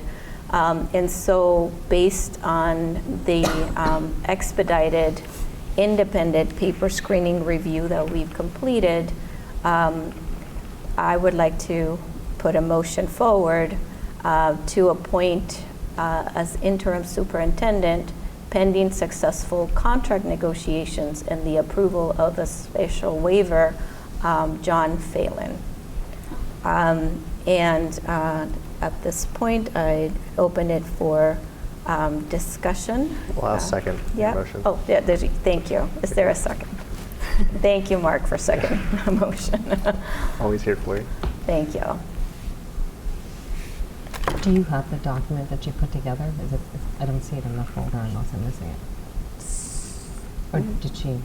What document? You just said that like we were all aligned. Yeah, Okay. no, we were just aligned. So this is Okay, just okay. individually, Okay, right? Sort of, okay. I didn't know we if were there was, asked like- to review and just sort of give our views of sort of if there was someone we would elevate as Okay. our choice. And based on that, you know, Lizzie gave me sort of the results of Okay. that. Okay. I don't know if this is a you question. I don't mean to put you on the spot. I just wonder because I've never hired an interim superintendent before. Like, are all the applications and candidates, is that something that is posted publicly? Is that available for like folks who are interested? Is that not because of the privacy of the people who applied? I think for the privacy, I know that Yeah. what we did do is, Lizzie did this afternoon, was let the top 3 that were named, just to know that their names may come up, but John Phelan for sure knew his name was going to come up Okay. publicly. got you. Okay. But everyone else we would not bring up. Not, okay, Yeah, yeah. exactly. Okay, because they're current employers and things Correct, like that. Gotcha. correct. Okay, just want to Yes, make that. exactly, exactly. Okay. Great. Awesome. Yeah, can we share, we had over 15 candidates? Over 15 candidates, correct? Yeah, Yep. so lots of candidates, Mhm. several with superintendent experience. Right. But John has a great resume, so. Yeah. Are you and Lizzie moving forward with the negotiations with John, the conversation with John? Correct. So that Okay. would be the next step, is moving on to the negotiation, and the fact that we also, he would need to be approved for a special waiver. And so pending that, you know, then we would get to the final appointment. Yeah. Mhm. Yes, so that would be the next steps. Okay. He seems to fit just the profile that kind of was discussed at the last Yeah. meeting around like the Right. retired superintendent Yeah. Yes. with needing that special waiver, yeah. Okay. Exactly. So the retired superintendent, the number of years we were looking for, and also I think I think I can say it, that definitely the connection to Milton was a big plus. So I think, you know, definitely fit the criteria that we set forth as to what we were looking for the interim superintendent. So, Can I ask a question? And Yeah. this might not be relevant now, but I'll ask. So I think we talked about it this. At what point do you post the permanent position? Is Yes. That, did we say? Did you So say? based on Next sort of the January. guidance that we've Yeah. received so far, it's that we would really work to get that job description all done and posted, September, early Yeah, September. right, and that you'd be Yeah, appointed in Jan- right, okay. Exactly, exactly. Thank you. Great. All right, so we're ready for a vote? Mhm. Okay, all those in favor of appointing, let's see if I can do this right. Hold on, I have the motion right here. So based on, so all those in favor of appointing John Phelan as our interim superintendent pending successful contract negotiations and the approval of a special waiver. And Lizzie did want me to convey that she is in favor of that as well. So it's a unanimous vote. Awesome. Thank you. And now, moving to Finance Subcommittee. Great. You're doing a great job. Thank you. You covered a lot of, in terms of what we've been doing over the last couple weeks. A lot of it's been the community engagement process, the creating of those presentations, the refining of those based upon feedback. Again, we appreciated the discussion this morning on that, as you referenced, just in terms of like how do we, feels like we are doing at least a pretty good job on like hitting on some of the details and the numbers and the story of FY25, but how do we just talk more about like the actual impact, right? Connecting on the emotional level to your point, the human level to your point, for what the pending non-override cuts would mean. So still a lot of work to do on that, and certainly not a lot of time. So appreciate that. Also, just remind anybody watching, the Finance Committee meetings are recorded and posted, going all the way back through February. So if you have interest in watching those, they are at your disposal on the MATV page. Over the last 2 weeks, we talked a bit about the FY25 budget, mostly around the select board. So we haven't had no meetings since then, but the update there, the select board, at our last meeting, we voted to ask for the $1 million of the special ed reserve allocation for FY26 to be moved into the revolving fund for the town within FY25. The select board voted to do that for $700,000 amounts, not the full request, but a significant amount of the request. So that occurred, and then obviously there's just ongoing work that Katie and the team are doing around, and the whole district is doing around monitoring spending and making sure we're doing whatever we can to continue to shrink the FY25, watch it, and pay attention to some of the details coming out of the state legislature as well around some of the additional funding we are expecting to see. So that's the big update on the FY25 piece. And then the FY26, we had our warrant committee presentation last Wednesday, which the questions were great. Really appreciate the continued partnership and collaboration with the warrant committee members. So had that seemed to go well. We, again, good questions, good conversation. And then we've been doing the overall kind of community presentations on the FY26 budget. And so those have been the primary focuses of the Finance Committee. We obviously have an update on the non-override budget and the presentation on that today, so I'll pass that over. Great. Yeah, so relative to what Mark just shared in terms of our guidance from the select board, we have returned to our non-override budget with the directive to remove $1 million, further $1 million in reductions.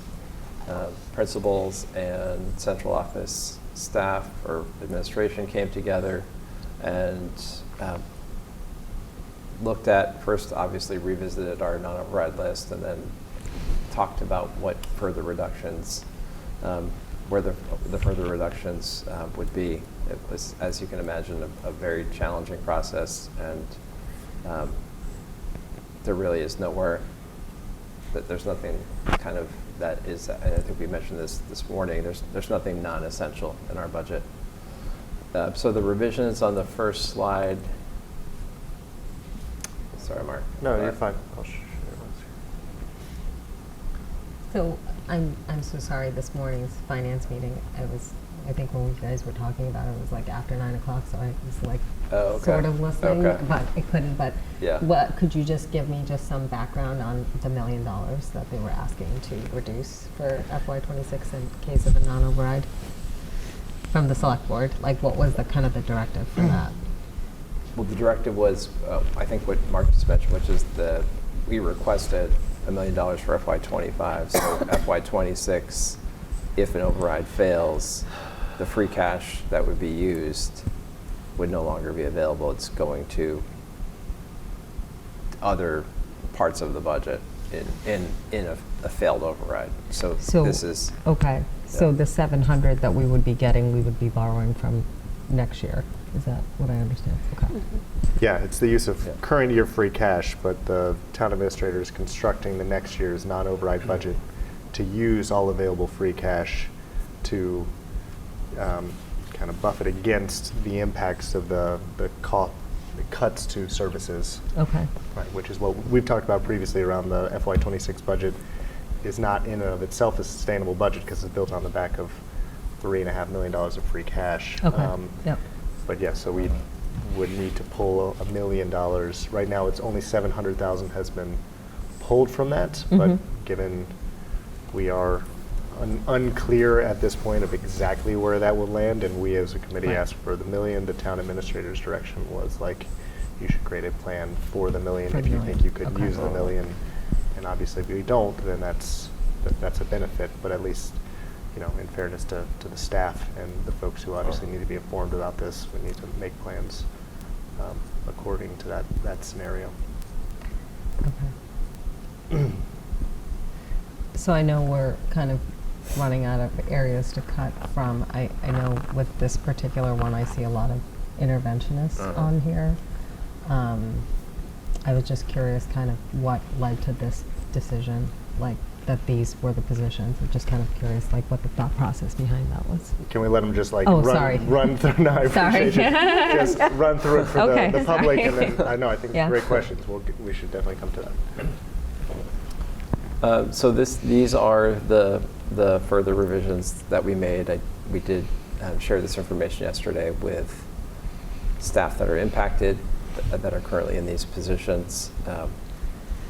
Part of the seniority process means someone could be in a position, but they may bump into another position. We are going to be doing that work now. After we finalize this list, we'll be working with the union to determine the process to go through determining where people land in the seniority list. So these are this is kind of broken up into positions on the bottom and kind of operational and other expenses on the top. And in terms of kind of the decision making around positions, as I mentioned, there are we don't have non-essential. I mean, I think I said this yesterday morning at Collycott, when we came forward with our level service budget and that 6.4, that was our essential budget. So everything we've taken away from that is kind of pulling back from where we need to be. So the expenses, we've just kind of trimmed in different areas. Athletic fee increase, tech general expense. This would reduce our purchasing of hardware next year. Changes to a nursing contract, general expense reduction, looking at pretty much pulling back on our professional development primarily. Reduction of extracurricular. This is a further reduction, which would result in not having extracurricular activities beyond sports. We had a previous number of 200,000 was the previous number in the non-override budget. The positions, the equity coach, this was a position that was added recently. The four interventionists, the next four interventionists were positions that we had on the initial list that we had added back before we got our final number from the select board. Pierce reading interventionist and the director of social studies, which is a Unit B position. It's one of our coordinator, director of curriculum positions, and then 2 elementary teaching positions through attrition. So there are 2 retirements and 2 reductions in positions based on enrollment. The slides below are previously presented slides, just with if you want to go to the next slide. I'm not going to go through all of these again, but just to see them together. So these are district leadership positions.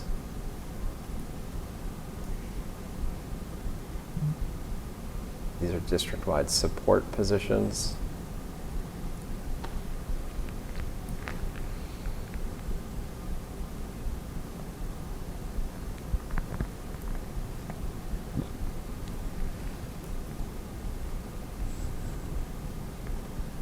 District-wide services.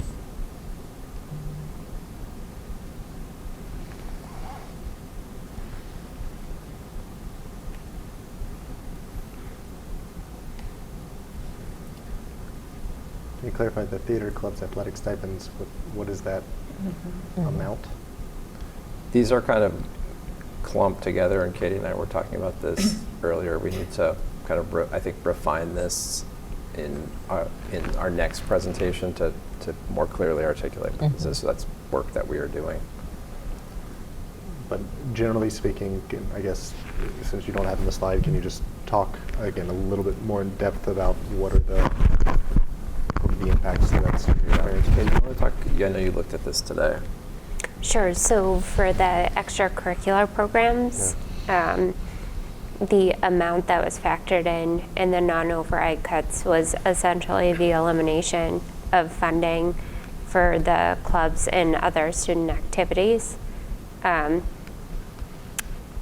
Previously, in the non-override cuts, there was still a portion where we had retained funding for a very limited number of clubs and student activities, but this is essentially an elimination of funding for that budget line. So that's all of the clubs and student activities.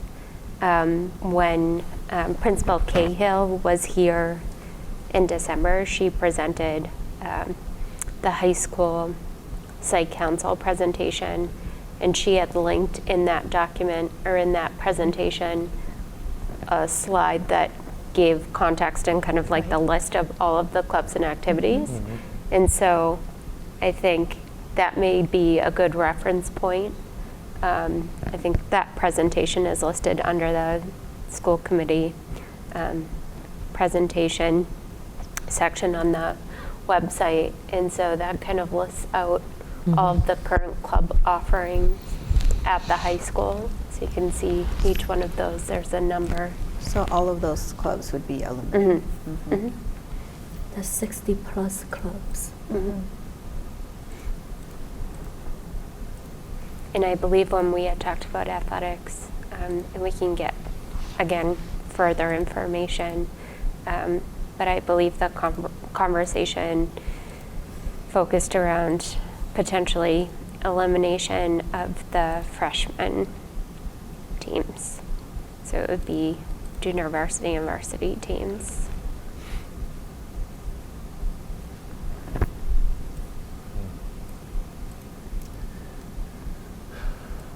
Yeah, there were 65 clubs listed in that presentation, just at the high school, without counting Pierce.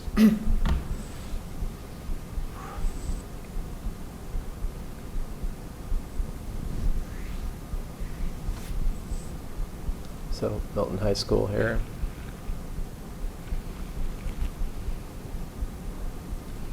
So again, in this, we're cutting one teacher from each core subject, which means increasing high school class sizes and decreasing course offerings.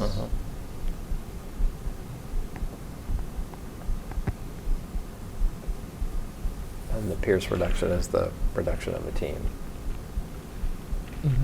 And then the librarian and reading interventionist. I think I have this information, but do you remember how big is Pierce 6th grade this year? The current 5th grade, you mean? The current 5th I was grade. thinking the current 6th grade, but yeah, or the incoming 5th grade. The incoming.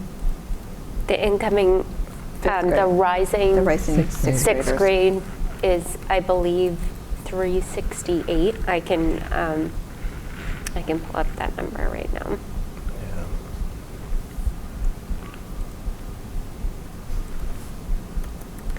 Yeah. Um, 368 would be our rising 6th grade. What is it right now? Do you know the current? 337. And it was, I think last year, the 5th grade was about the same. And then obviously the 368 and then drops because some students do leave. There is some transition with Yeah, it. it's 6th grade right now is 340. And so right now we have 4 6th grade teams. This eliminates it, brings it back down to 3 6th grade teams where it was historically, or obviously the 6th grade has gotten quite large in the last several years. Yeah, I mean, our 7th grade is 346, our 8th grade is 334. Yeah.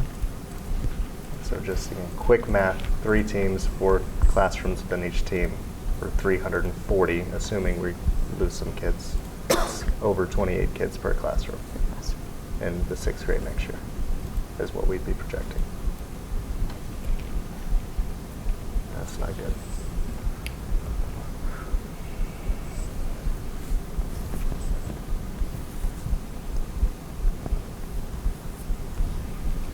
And then this is the combined all 4 elementaries, non-override cuts.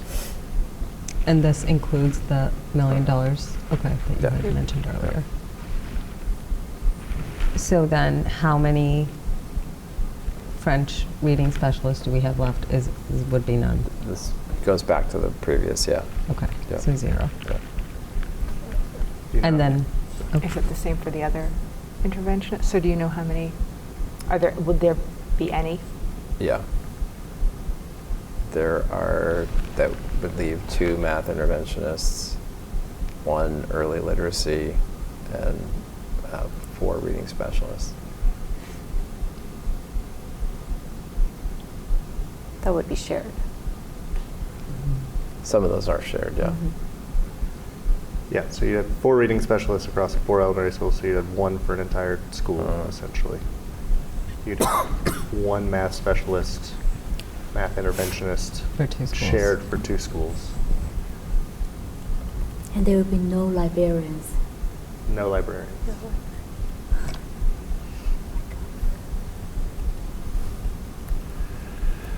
And no French reading interventionist? No French at all, yeah.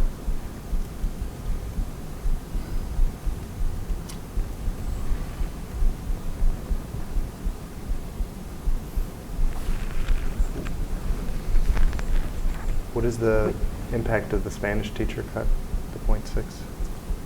So this isn't any, this was not on the further, this requires, Yeah. this requires restructuring of schedules and looking at potentially once a week versus twice a week for a longer period of time.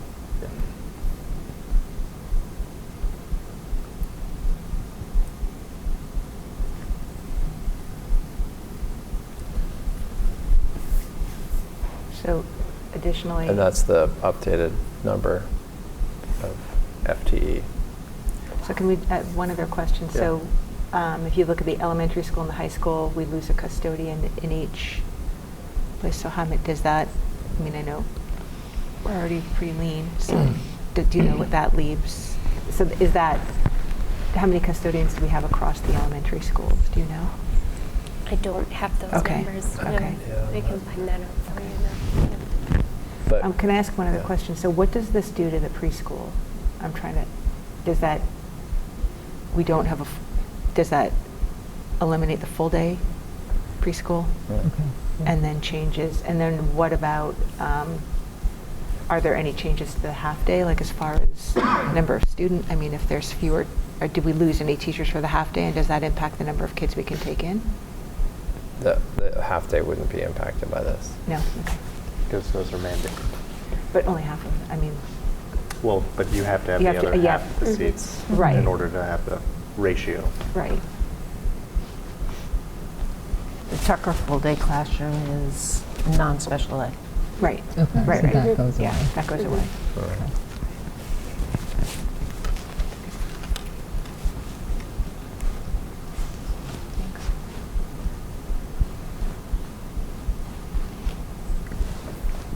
Would it help to kind of, I'm just, like, you know, just seeing this as a community member, or a community member hat on, to see, like, for instance, the 2.4 French reading specialist, right? Like, what is, like, I wouldn't, looking at that, not knowing how many we have, Yeah, like, so I we're wouldn't talking- know what we have left and how they would, right? Like, so I don't, like, would it be helpful to have kind of, you know, if we have 2 math reading interventionists on this, or math interventionists on this list, and then that leaves us 2 who would be shared across 4 schools, Yeah. like to kind of offer that Right. context versus Yeah. Yeah, a we were list talking about that. might be helpful, right? And how Yeah. that, and I think also, you know, also stating like, this is how many kids they see, for instance, and just saying like then just having 2, they would only be able to see them for this many, maybe not even every week now or whatever. Like, just kind of putting that into context and just kind of, because like reading this list, it's very, it's just data and I don't really know it in context. I'm just trying to understand, like, I don't know if a lot of people understand what a 0.4 or 0.6 is, right? Like when it's just. Yeah, it gets to the point we talked about this morning that you made again. How do we create the emotion, tie the context, even for like and I think just the reality of what it will be. It's not necessarily like just, it's really like this is what it is, and like versus I'm not trying to like force someone's hand, but like really like this is the reality, and that we'll do our best, but these are the adjustments that we will have to make, and kind of just having that plan too. I think that's something that we need to kind of figure out. To your point earlier, we will now have 28 kids in a classroom. Like that's kind of, because we also have to kind of figure out post April 29th how we're going to function, right? Even though it's going to be hard.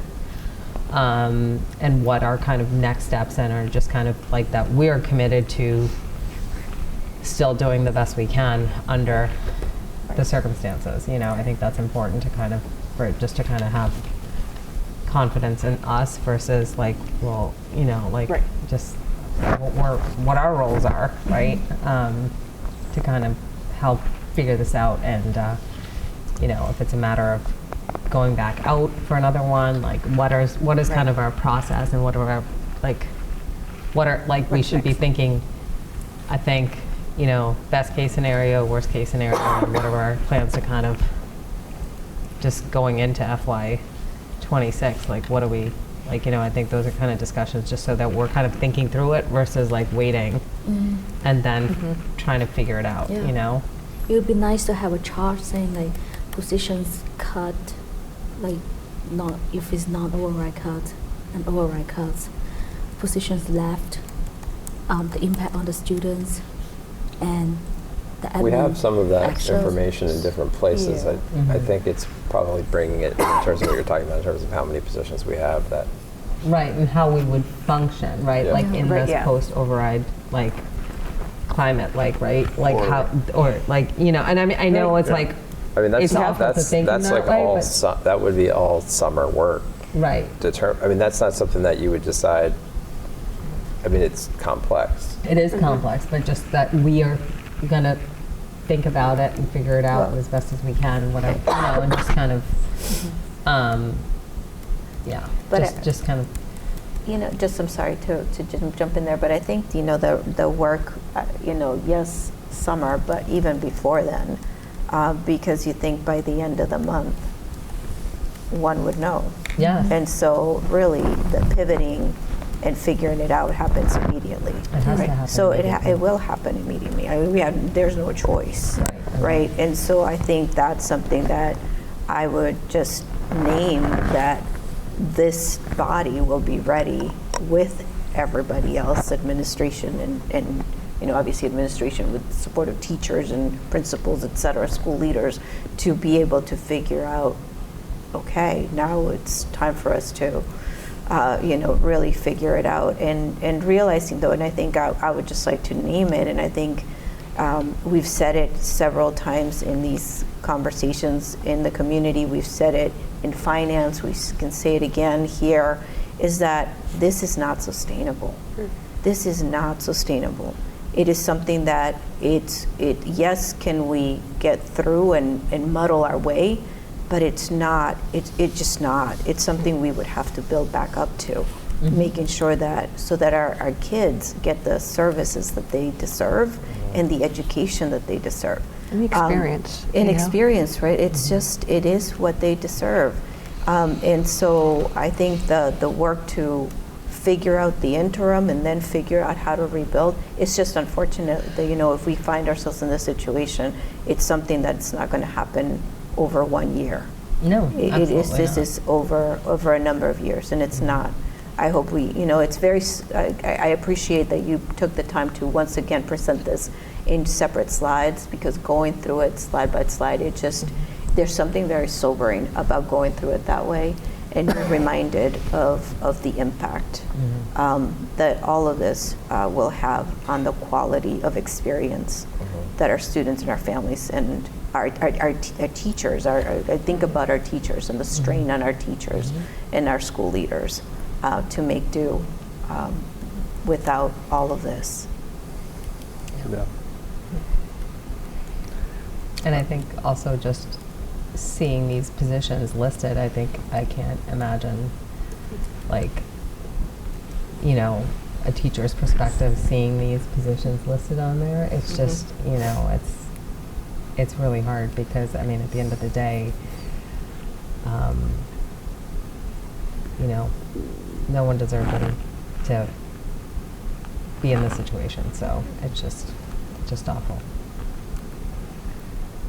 I think to the point on like with the conversation on how we share the impacts, I do think some of the slides y'all put together that are on the website, maybe potentially pulling them to the front maybe or something, but that talks about my math interventionists, this is a 25% reduction. That was before we added another one, so that's a 50% reduction. We're losing half of all our interventionists. Updating those, highlighting those a bit more, because I think they do, as you know, worked on to like provide a little bit of that a little bit more personalized context to each of these cuts and the impacts to each of these cuts. And I think also, you know, from like seeing all these interventionists listed, I mean, I personally have a concern of, you know, would this mean more students referred to special ed because they're not getting the supports that they need, you know, and that cost going up. Yep. Same because thing with those would be mandated, right? Same thing with Pierce, right? You got 28 kids in a class within a, you know, important grade where it's a transition, but like the ability to individualize, personalize the attention with, and not have the reading interventionists at Pierce, like those combinations of factors are not setting our educators up well for success. That's just asking for failure, and that failure is going to be on the backs born on the backs of kids, unfortunately. And so obviously there's no one in that who's going to be left in that Pierce building who would, you know, call it quits and say, throw up their hands, but because they're going to do everything they can for every kid. But there's just a certain limit to what is able to be done. Right. I do think, and it seems like y'all turned around our morning conversation very quickly. On the webpage, you have the quote from Principal Cahill. And so I think that's great. Just read it because as I think about the cuts, the extracurricular programming in the context of our theater department winning this championship, you know, our football team winning championship last year, and the great work of our girls hockey team to make it to the state championship, and just all the fantastic kids we got. You know, Karen's quote is, "Let me be absolutely clear, cutting clubs or athletic programs would be devastating to our student body. In a non-override budget, all extracurricular activities are under scrutiny. These aren't just after-school pastimes, they're vital opportunities where our students build impressive resumes and showcase their unique talents. The significant reduction in offerings will directly harm students' development and future prospects.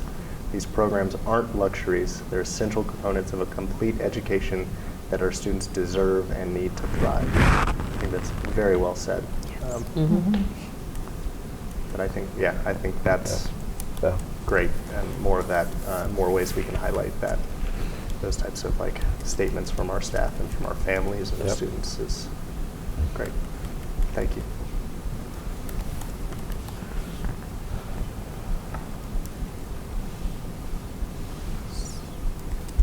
I believe we need a vote.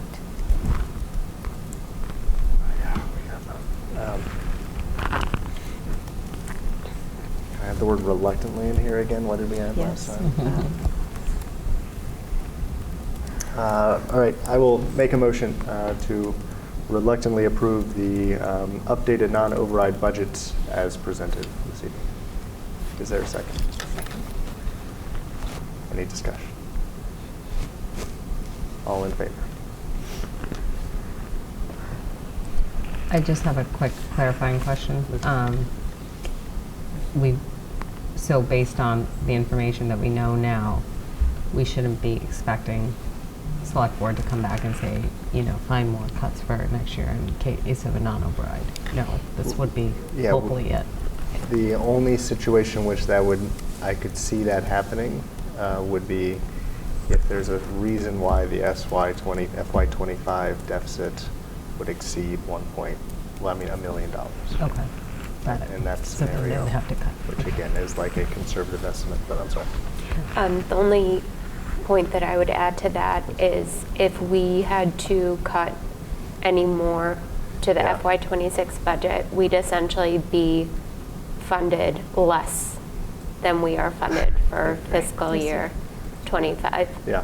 So it would essentially be a reduction next year. Did you see that slide at the end? Yeah, I Were you see that we there lost the for slide, finance? yeah. At the end of finance when we showed that slide. Oh, yes. Yeah. Yes. I Yeah. remember seeing it. I was Yeah. actually We, listening. And so just to Yeah. reference this morning's meeting, so we talked about the budget numbers, the current FY25 budget number, and with all of the cuts that we've talked about in the non-override scenario, the FY26 non-override budget is effectively a level funded budget, so we will be receiving the same funding next year as we have this year. And because of all of the cost increases, because of salary increases, inflation increases, some of the mandated expenses, it is a reduction to the budget Yeah. in the amount of over $6.3 million. And so you can see those numbers up here. So again, any further reductions, our FY26 budget would be less than our FY25 budget. I know in one of the previous meetings, finance meetings, we talked about, any impacts from federal state funding.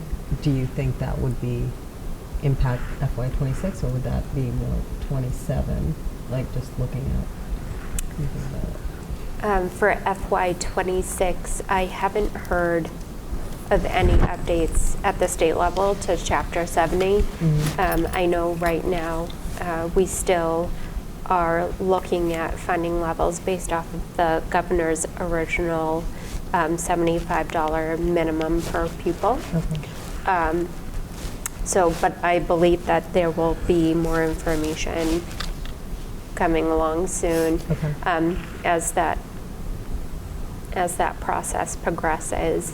I do know that there's been a lot of advocacy through MASBO, MASS, MASE to look at the funding formula because so many districts, so many towns across the Commonwealth are truly in a similar situation as we are here in Milton.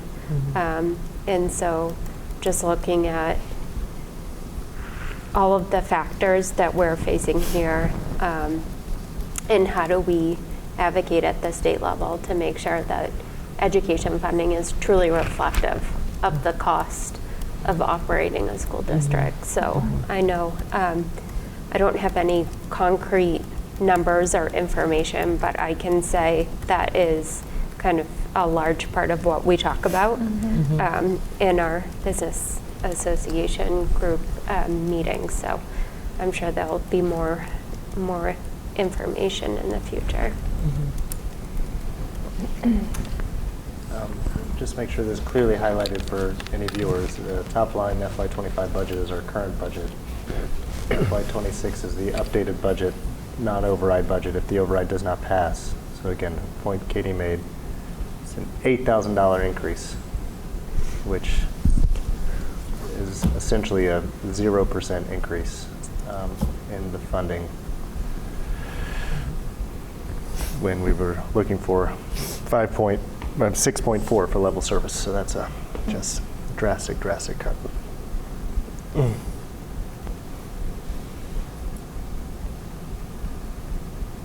Yeah, I think we talked about this in finance, but it's the override we really need to get it passed because the impact is so astronomical. And in the event the override does not pass, I think there's further conversations that we need to have with the select board around what are we in this emergency situation, what are we prioritizing as a town, and what are we choosing to let suffer, and what are we not? Because to me, the conversation that the town administrator brought up at the select board meeting, we presented around deferring OPEB payments in a situation where we are gutting the school so drastically in a non-override, where we have, again, one math interventionist for 2 schools and 29 kids in a classroom in 6th grade. Just like, it seems like we as a town, I would hope we choose different priorities than that, than let's live with this and fund this long-term liability. But I think that's hopefully we don't need to get there because the override passes, but I think that's a further conversation maybe we can or should have as it relates to, April 30th.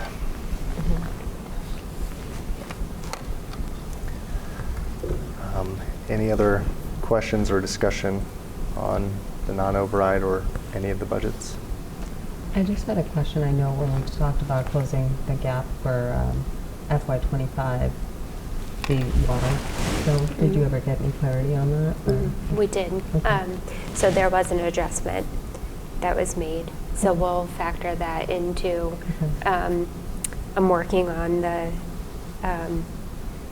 quarterly report as of March 31st. Okay. So there was an adjustment. Okay. And then that will update kind of our expense projection for the remainder of the year. So. Okay. A little bit of good news.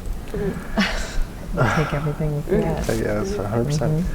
All right, and then we have a vendor warrant. I shared out with you all the other day, but I'll make a motion to approve vendor warrant report 38, payable on 4/3/25 in the amount of $222,729.71. Is there a second? Second. Great. All in favor? That's it for finance. Thank you. So I missed this earlier, but we didn't have a facilities meeting after Laura left. I had to go back and check this, but we didn't. I already gave an update on it at our last meeting. All right, so no facilities advisory committee report for the record. I don't know what day it is anymore. All right, and with that, we're going to move to our next item, which is the approval of minutes. So I'd like to move that we approve the minutes from the March 19th, 2025 Milton School Committee meeting. I'll second. Are there any changes? All right, all those in favor? Ready? You need a sec? We can wait a Oh, you need a second. second? Okay, all right. It's only 9:16. We're doing great tonight. We still have about an hour and a half if we want to. All right, so next meeting agenda, I'm going to leave the two. Let's see. Sorry, I'm going to my document here. The special education presentation. Right. We'll have more finance. Yep. Performance matters, right? The next one. Yeah. The next one? Yeah. Okay. All right. So I think we're good. And so I think, is there an executive session? There is one There is warrant, yeah. There is one? Yeah, we Today? adjourned. The agenda says. No, just Yeah. wanted to make sure Yeah, because I no, it's- realized yeah. that. We she- adjourned. She did not mention that to me as we were talking. Yeah. All right, That so was the now plan, we're going yeah. to make a motion, I guess, to adjourn into our school committee meeting and go into executive session. I don't have the correct language with me. So we'll make but a it's- motion to adjourn into executive session and then adjourn directly from executive session, moving into executive session to discuss negotiating details of negotiation and strategy with the Milton Educators Association pursuant to MGL Chapter 30A, Section 21A3. We have to state clear like why Yes, we're doing exactly, so. exactly. All right, so that's the motion. Is there a second? Second. Okay. All those in favor? All those in favor? All right, so now we're adjourned and we go on into Take a executive vote. session.